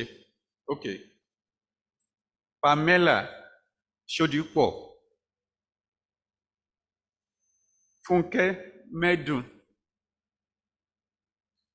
Thomas Ògúngbàngbé. Ṣéní Àdìó. Ṣéní Àdìó. Okay, sir. Sumet Kuma. Sign. Okay. Olúṣèyẹ Táíwò Adépọ̀jù. Odigwe Obiora Charles. Brian Ahmad. Okay. Okay, sing. Adeolu Adeboye. Adeolu Adeboye. Noyen Ayeni. Okay. Dapo Omolade. Okay. Agago Abisoye. Elte Egbe.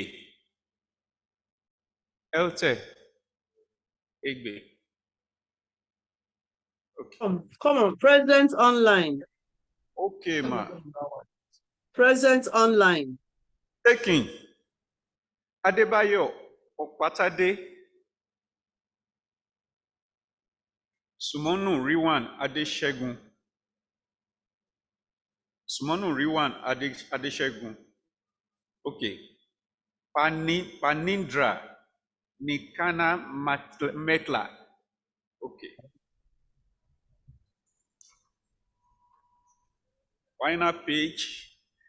Elijah Babashia Ishaya Dodo. Okay. Augustine Abe. Ashim Egunjobi.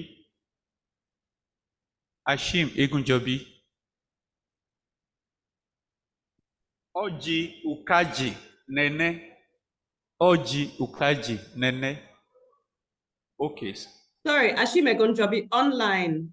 I could not unmute earlier. Okay. Riwan Sumonu is also online, sir.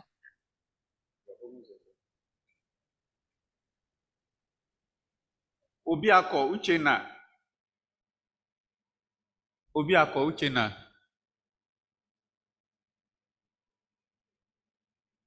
Abubakar Danlami Suleiman.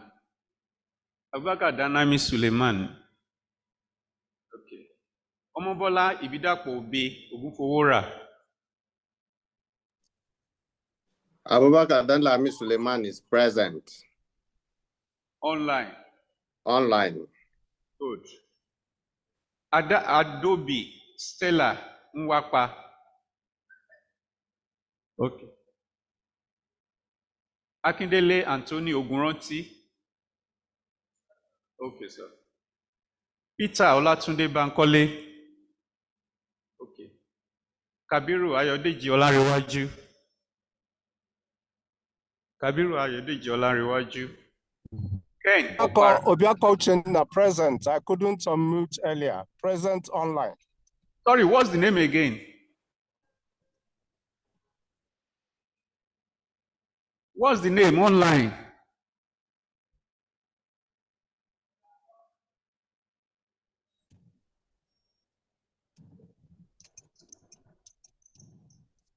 Obiako? Yes, present. All right, sir. Kabiru Ayodeji Olanrewaju. Ken Okpara. Ugo Madubuike. Kabiru Ayodeji Olanrewaju, present. I'm just able to unmute. Okay. Peter Ejiofor. Bukola. Peter Ejiofor is present online. Okay. Thank you. Bukola Korede Olushola. Okay. Falola Olakunle. Falola Olakunle. Emmanuel Efiom Ekong. Emmanuel Efiom Ekong. Emmanuel is present online. Okay. Thank you. Yes, sir. India Justin Birao. India Nidia Justin Birao. Donald Onuoha. Donald Onuoha. Yewande Giwa. Yewande Giwa. Okay. Donald Donoha is present online. Thank you. Okay. Okay. Donald. Okay. Olufunke Abidemi Olugboji. Olufunke Abidemi Olugboji. Please, if you are online, just unmute and indicate that you are. Abidemi Olugboji is present online. Thank you. Amida Aziz. Amida Aziz. Baba Funsho Ade. Amida Aziz is present online. Okay. Baba Funsho Adeyemi.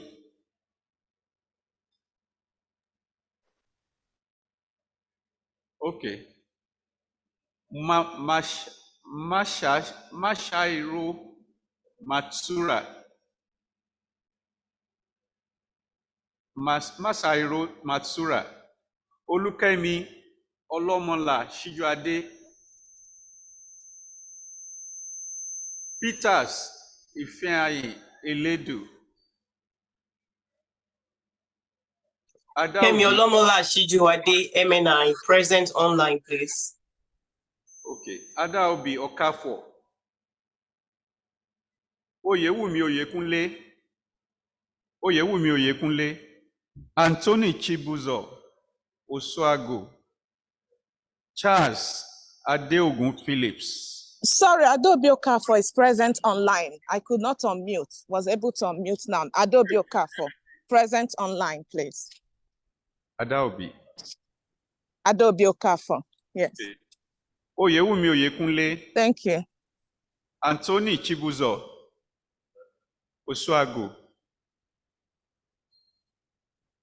Charles Adeogun Phillips. Present online. Present online. Okay.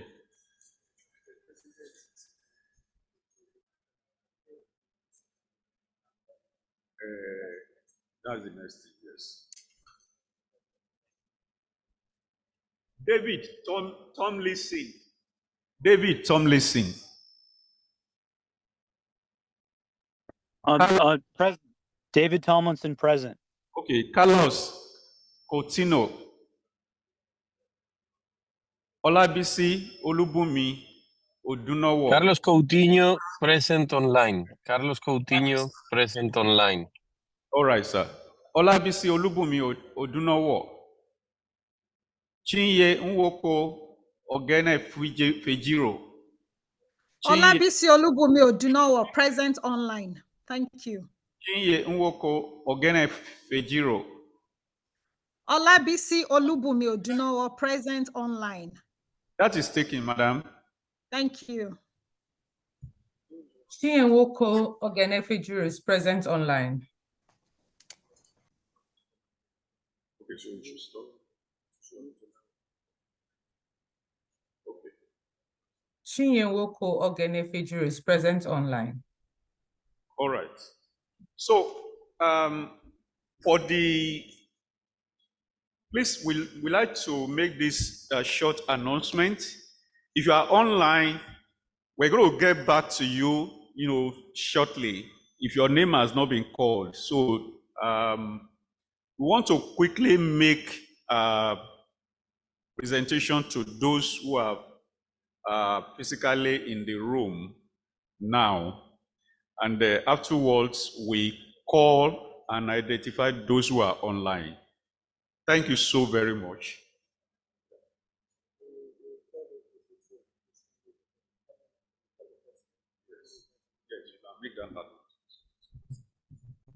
Thank you very much. We know that we have a lot of our members who are joining us online. We recognize that, but we need to move very fast because time is not on our side. We need to move to the presentation of certificates at this point, and I would like to invite the president and the first vice president and the second vice president to please come up stage for the presentation. We'll move with the speed of light. We know dinner should be served even before now, but we will try to make things very snappy. Please accept our apologies. We are moving to calling the names of those who will be collecting their certificates now. Please, let's welcome the president, the first vice president and the second vice president to be joined by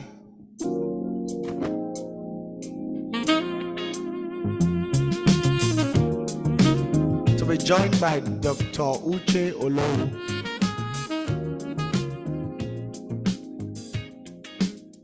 and Mr. UK to join them in presenting the certificates to our inductees.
At this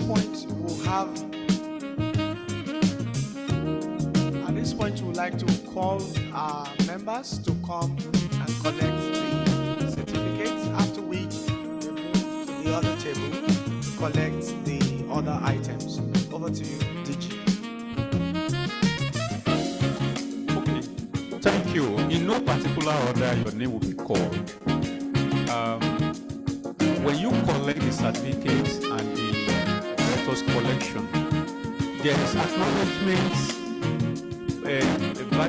copy inside the certificate. You need to sign that acknowledgement and leave it with the yes. Somebody will be here to collect it from you. And another thing that you're going to sign is the copy of the oath that was taken. You're going to make sure that you sign it, you tear it off and drop it. They will go round, we'll be going round now to collect it, please. Okay?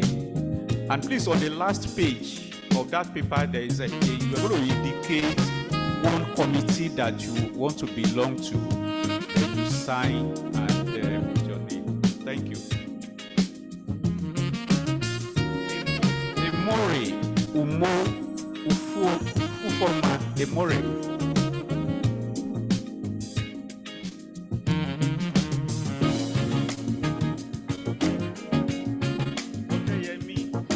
Odeyemi Jesu Bisi.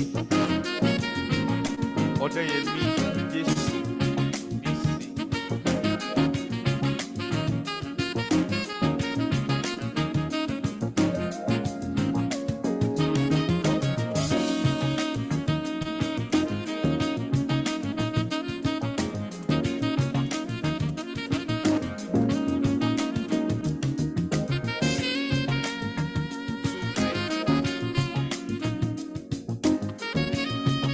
Amosu. Amen. Yes.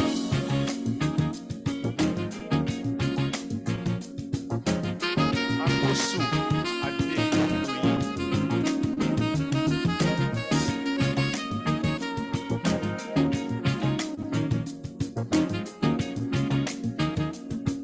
Wale Okusi Omowumi.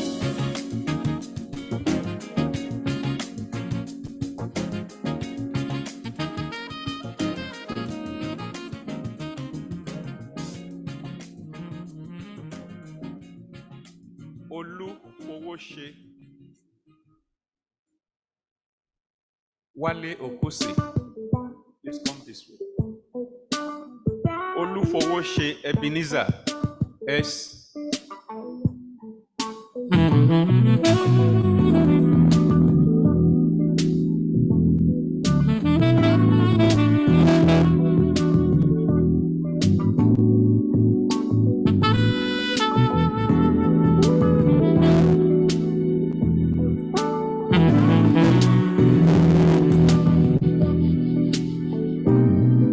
Okay.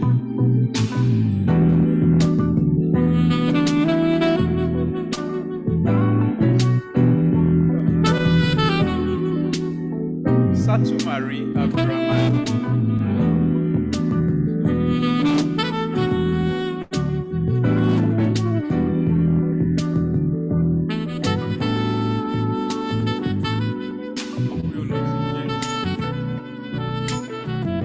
Robinson Ayowale Irene.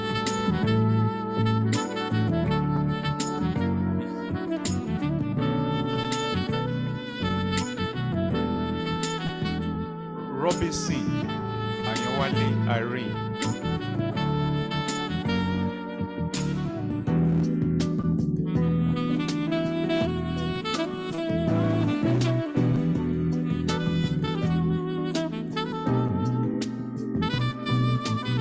Aromolaran Adeniyi. Aromolaran Adeniyi.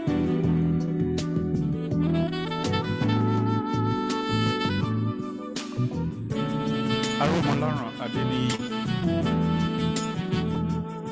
Arowolo Ofoworola. Should get ready. Arowolo Ofoworola.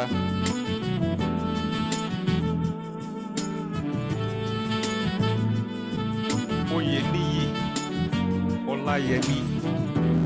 Oyeniyi Olayemi.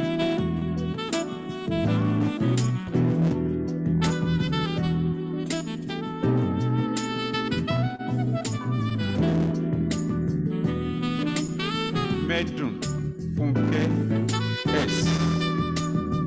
Medun Funke S.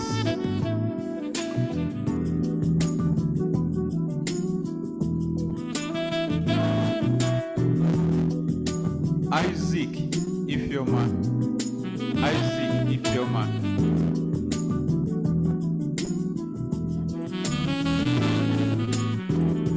Abe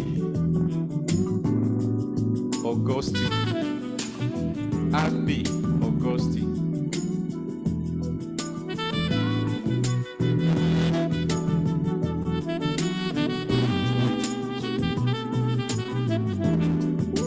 Olujobi Olusegun. Olujobi Olusegun.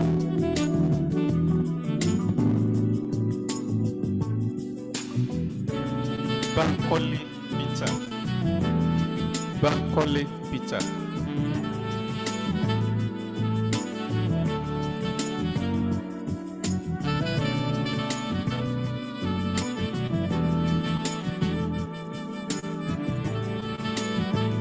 Beleyi Ayodeji. Olúṣọlá Bùkọ́lá.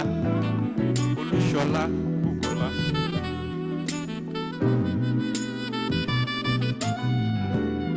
Gaga Amos. Gaga Amos.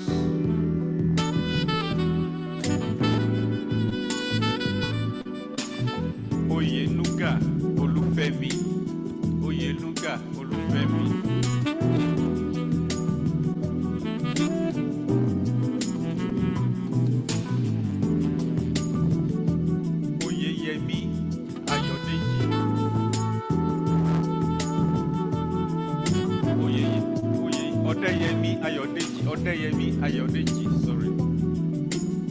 Odeyemi Ayodeji.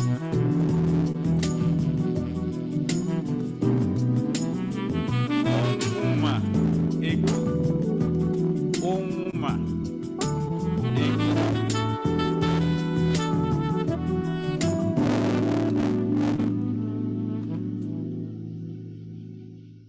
Ọ̀pálẹ́yẹ Ọmọlọ́lá. Ọ̀pálẹ́yẹ Ọmọlọ́lá.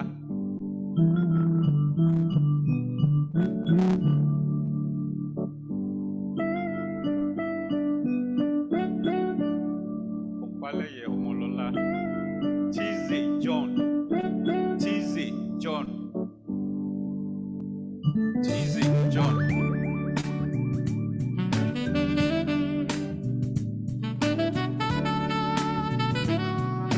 Ogunjobi Tẹ́lẹ̀. Ogunyomi Tẹ́lẹ̀.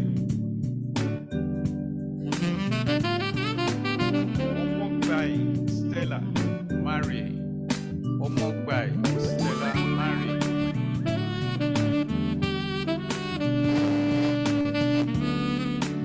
Ogunranti Anthony. Ogunranti Anthony.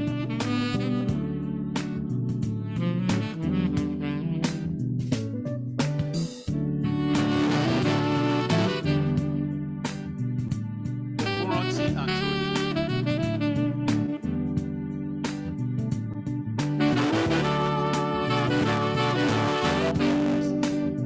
Ogunbanwe Thomas.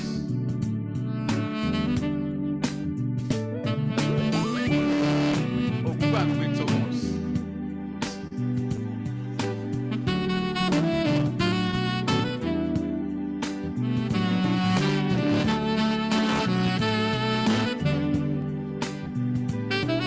Joshua Peter. Joshua Peter.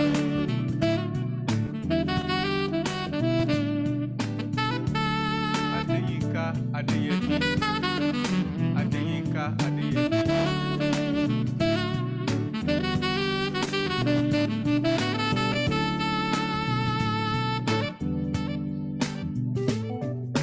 Iwa Yewande.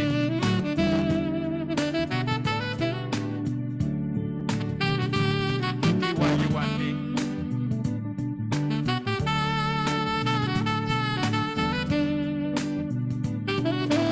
Ọmọládé.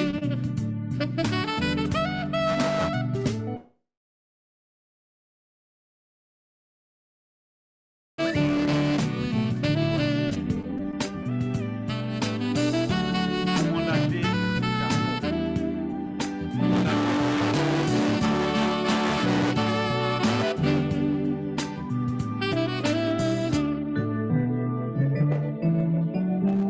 Yesufu Abdurrahman. Yesufu Abdurrahman. Yesufu Abdurrahman. Ahmad Brian. Ahmad Brian.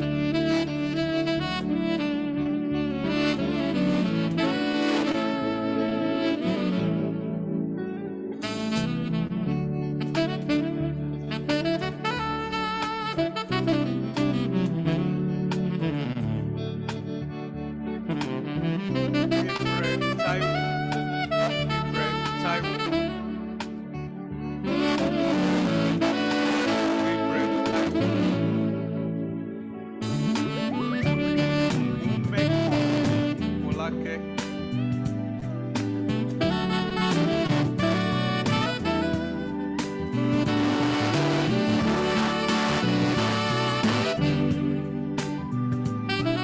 Umeko Folake.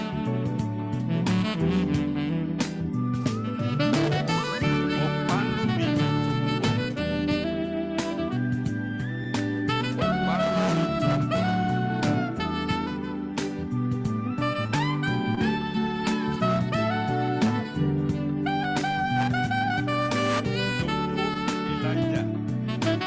Dodo Elijah. Dodo Elijah.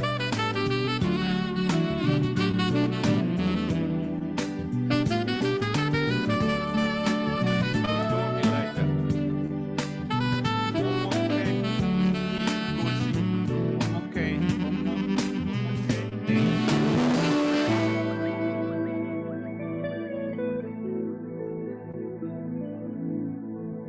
Jacob Stanley.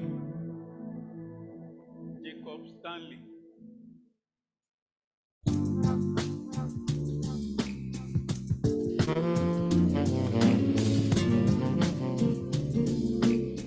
Olusodo Adeleke. Olusodo Adeleke. Olusodo Adeleke.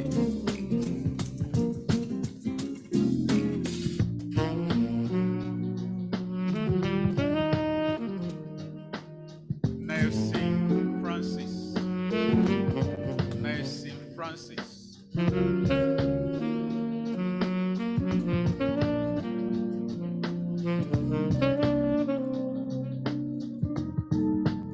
Ilo Nwamaka. Ilo Nwamaka.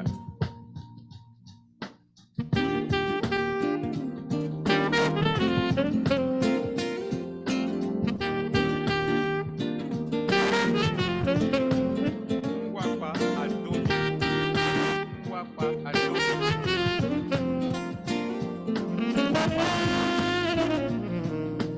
Adebosi Temitope. Adebosi Temitope.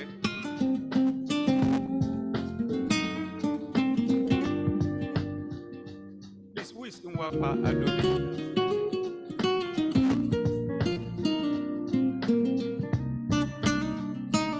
Eledu Peters.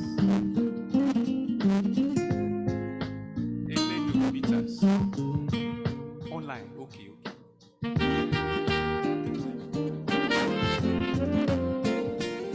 Adewale Taiwo.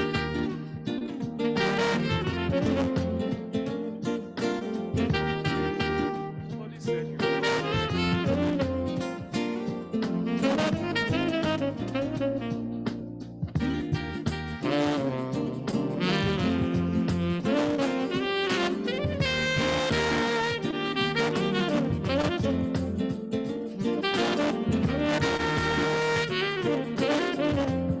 Adewale Taiwo.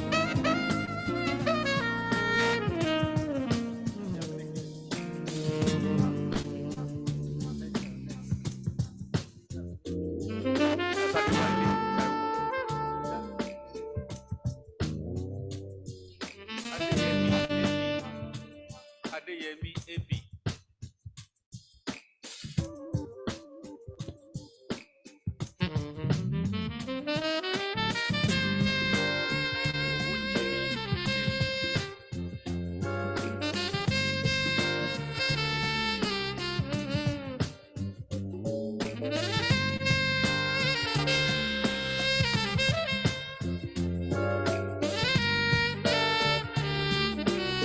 Adeshina Olabisi.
Matsi Oluwadamilola. Matsi Oluwadamilola.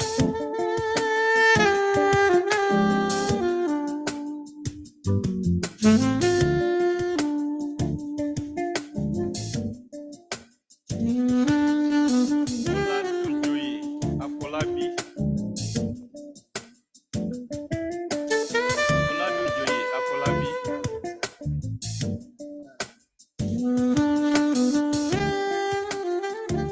Má bá wọn kú Túndé. Má bá wọn kú Túndé.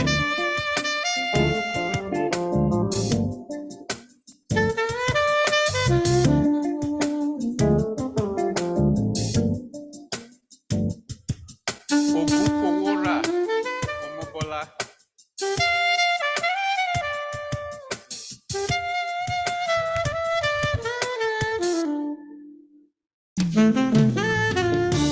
Adéyẹmí Ọláyíwọlá.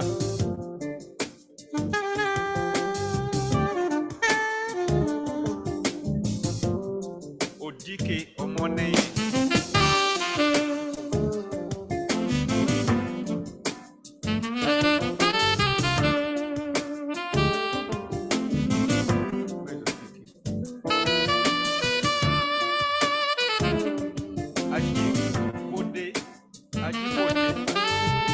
Ajíbọ̀dé Bọ́látító.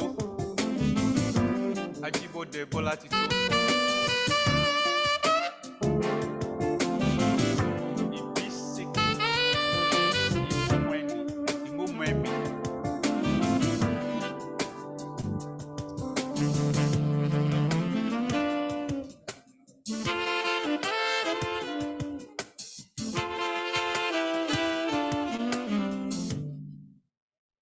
Ìbísíkì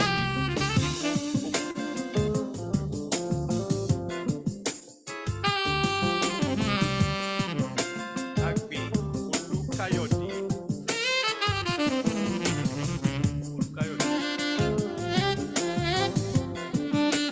Kádìrì.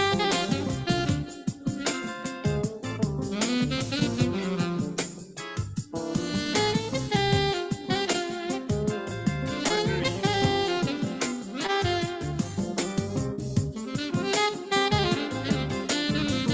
Ògúnrántí Anthony A. Ògúnrántí Anthony A. Adégbẹ̀san Adéwálé. Adégbẹ̀san Adéwálé.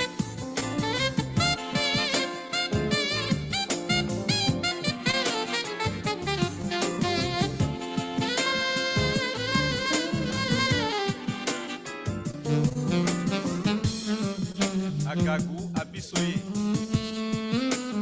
Àgàgù Abísóyè.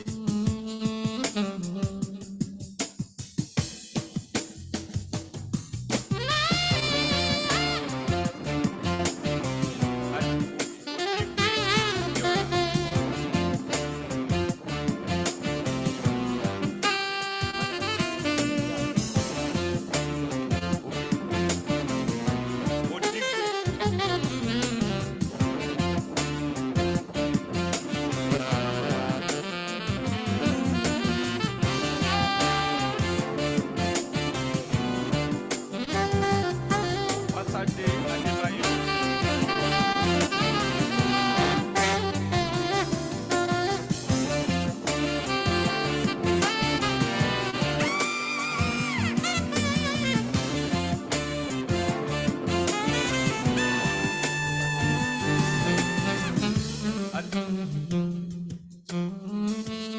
Ọjì Ukachi.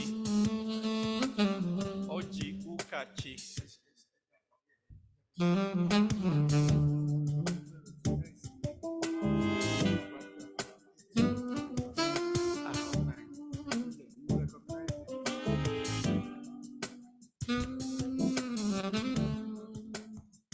Congratulations to all members that have just been inducted into the Chartered Institute of Directors Nigeria.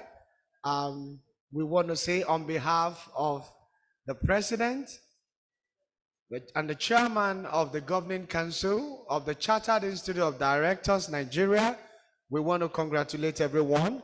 Because time is fast spent, we'll move to dinner. Dinner is served, and we'll be starting with the president's table, while other tables will be guided by the ushers immediately. Dinner is served. Apologies for bringing this a little behind schedule. We should have taken dinner before now, but better late than never. We'll do it now. Mr. President,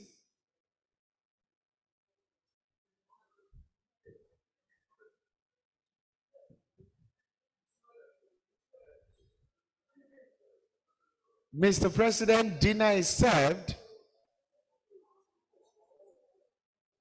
First Vice President, second Vice President.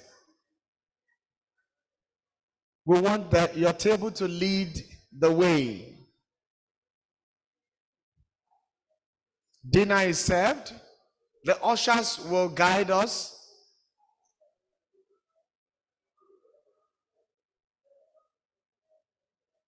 The president's table will go first.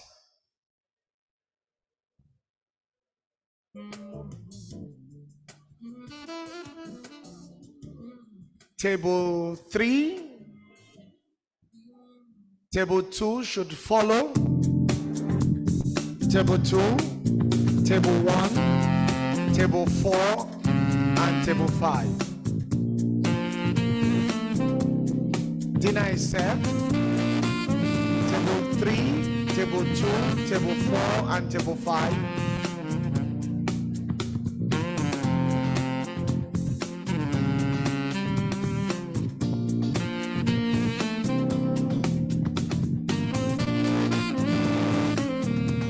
Recognize that we have some other members that are online and are joining us for this. We would like to call your names while we go to dinner.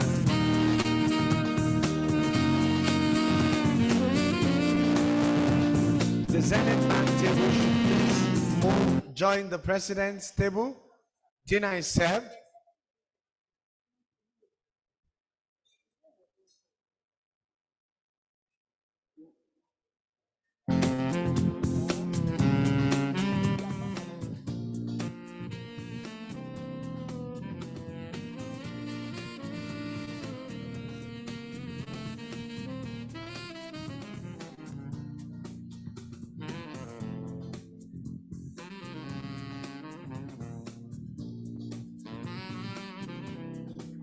Can we have the ushers please help us to guide our guest this evening?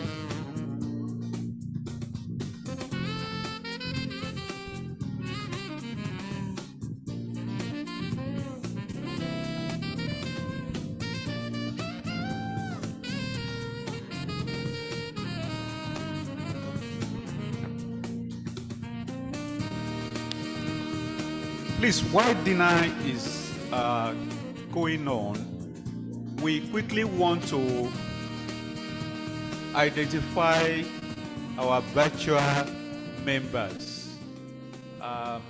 This is very important so that we can note that they actually attended this induction and they took the oath that all of us took together.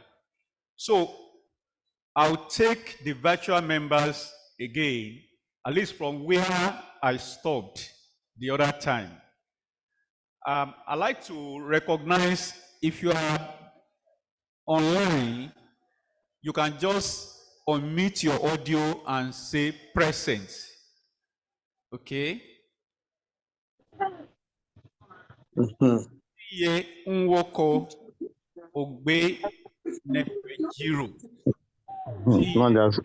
Only the names of the names that are not Yoruba names, it's not they are coming. You are online or mute and say present. Blessing Neka Odua. Blessing Neka Odua. Adenike Adeyemi. Adenike Adeyemi. Kingsley Chukuma Nwane. Kingsley Chukuma Nwane. Flora Ima Samuel. Flora. Present online. Present online, Flora Samuel. Flora present. Yes, Flora is present. All right. It's taking ma. You want me to choose. Oluwayemisi Olorunshola. Present. Okay, thank you. Oluwayemisi Olorunshola present.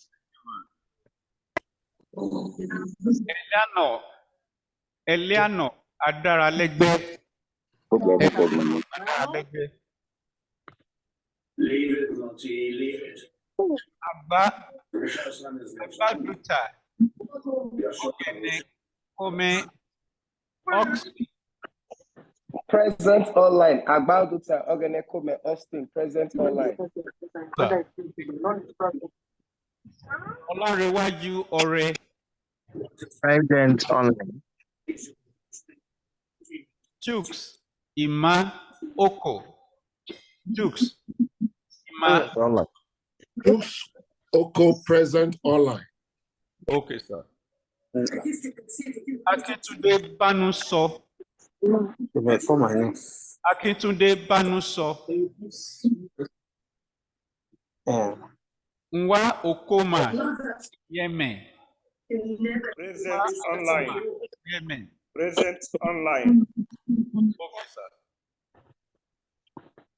Okoma Iheme present online. Dawari Jonathan. Present online.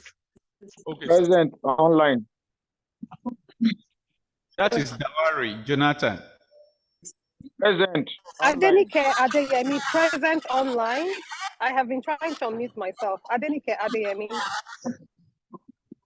Oyewumi Oyekunle present online. Okay. Oyewumi Jonathan present online.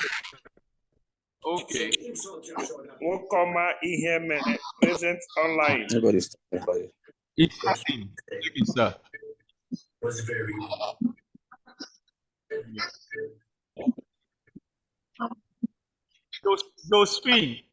Josephine Amwa. Present. Okay. Josephine Amwa present. Okay. Tayo Ayinde. Tayo Ayinde.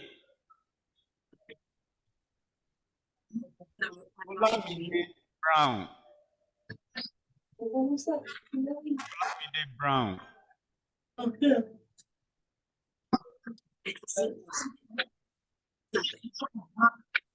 Ini Ebong. I have been meeting with you for so many days. Ini So I Ebong. know that you're all a good person. If you are online and you are mute, you can mute your audio. You're a good wife. Much better mother. You felt great empathy for her. You realized Dr. Kyle, the first one, kindly mute your mic so that we can be able to hear the name they are calling, please. If you are not speaking, you can mute your line. Okay. Stella Fubara Obinwa.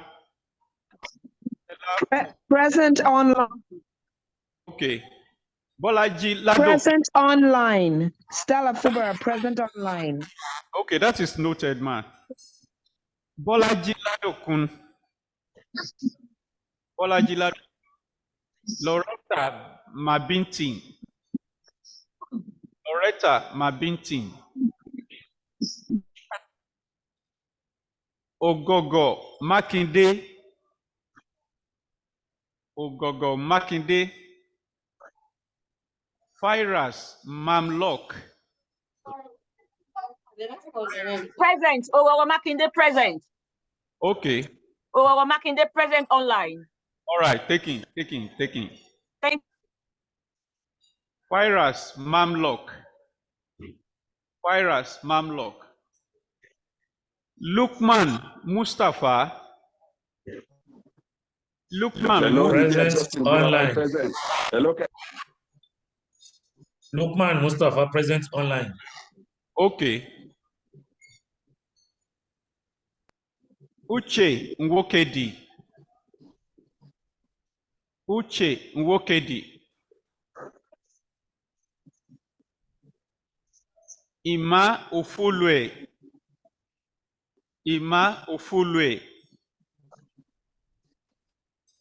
Ibikunle Olaiya. Ibikunle Olaiya. Rahim Owodeyi. Rahim Owodeyi. Adekunle Sonola. Adekunle Sonola. Present. Present. Okay, sir. Elochukwu Ume. Elochukwu Ume. Rahim Owode is present. Thank you. Come again. What's the name? Rahim Owode is present. Thank you.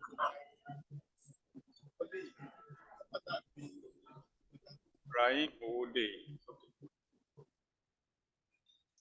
Thank you. Thank you, sir. Elochukwu Ume. Nosa Eruse. Nosa Eruse. Leon Kelly. Leon Kelly. Adekunle Odubayo. Adekunle Odubayo, present online. Okay, sir. Thank you. Thank you, sir. Olanrewaju. Pardon?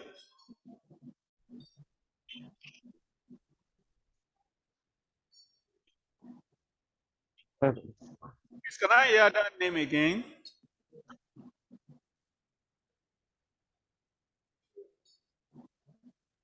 Ugo Madubike, present online. What's the name? Ugo Madubike, present online.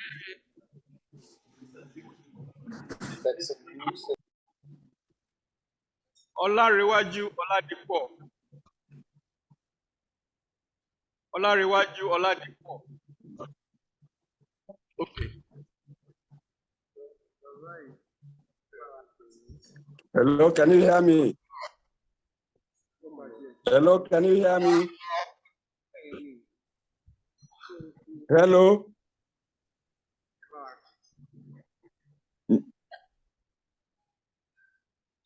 Ndidi Justin Bira all present online. Can you hear me? Okay, sir. Okay, sir. That is noted. Hello? Sir, it is noted. We have noted your name.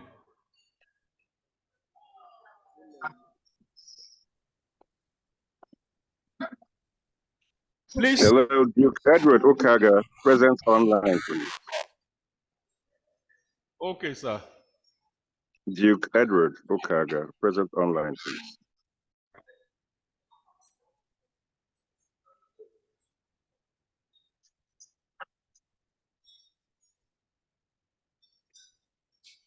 Please, if you are in the room, you probably forgot your certificate on the signing table. You are not going to be fined for that, but you can come and collect it again. Nnoli-Edozien.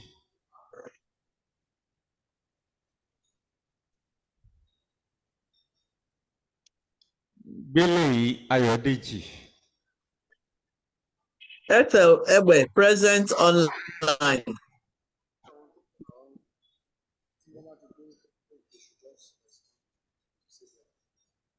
Okay.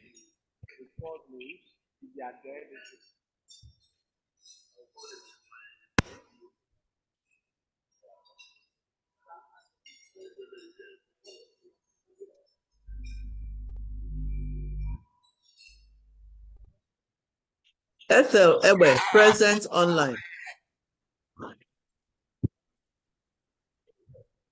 Sorry, if you are present online, drop your name in the chat box. If you are present online and you felt you couldn't unmute on time, okay, you were not able to unmute on time to respond to the call, drop your name in the chat box. We'll pick it there. Thank you very much.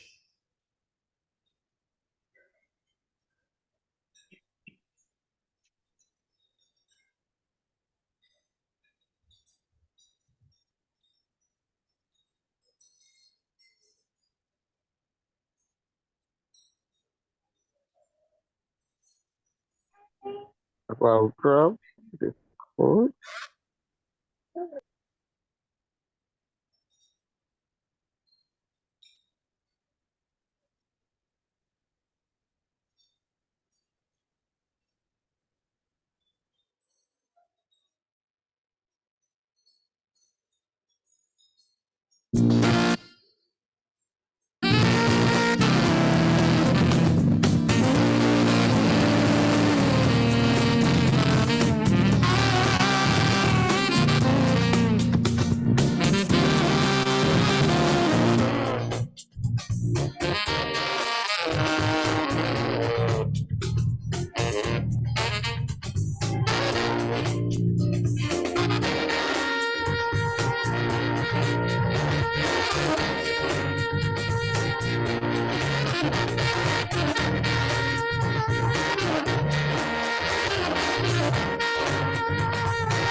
Members, the form you were given earlier on, if you know you are doing yours, please remember to drop the ushers before you leave. The oath you took earlier in the day. Please submit the form with the ushers. Do not go with it. Thank you. As the dinner is ongoing, very shortly we'll be having response from one of the newly inducted members, just a representative of the inducted members will be coming up shortly to speak on behalf of the rest of the newly inducted members. That will be coming up shortly in about 3 to 4 minutes. We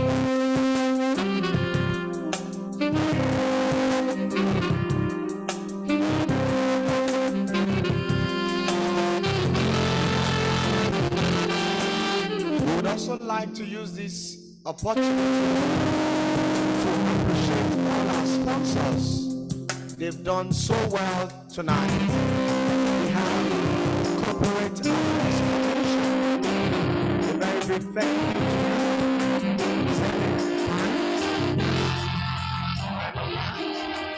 to African Task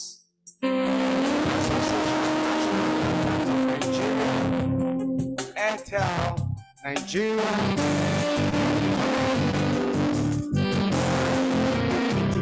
Oil Farm PLC, of the President of the Governing Council of the Chartered Institute of Directors for coming through and supporting this a huge success. Thank you and God bless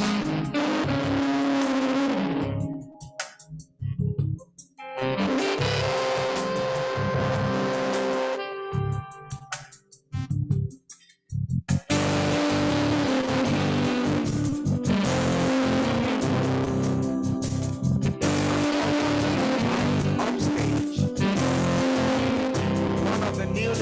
trusted members of the Charter across Nigeria, role of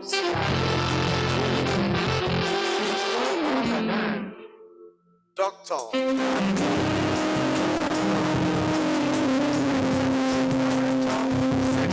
Please, let's welcome her with some applause. I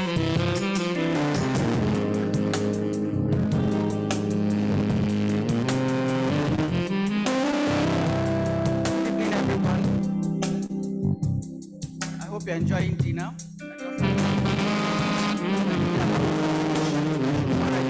Mr. Response, I'll continue because it's very delicious. The President and Chairman of the Government, First and Second Vice Presidents,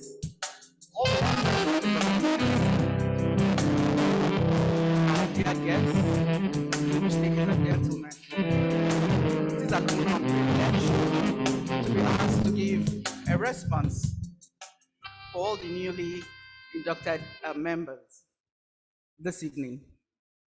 On behalf of my fellow inductees, I wish to thank the entire Institute of Directors for inducting us as members of this great institute.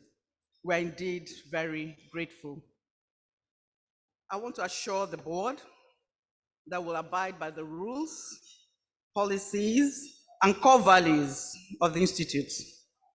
We'll ensure that we strive to enhance the principle of good corporate governance in all our dealings, maintain a high level of integrity, ethical standards, professionalism, and enterprise.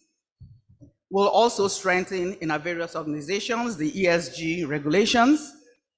The ESG associated opportunities and risks are becoming more and more relevant for all companies, no matter how small. So I really want to use the opportunity to thank you. Today is the last day of being inductees. We are now full members of the Institute. Thank you very much.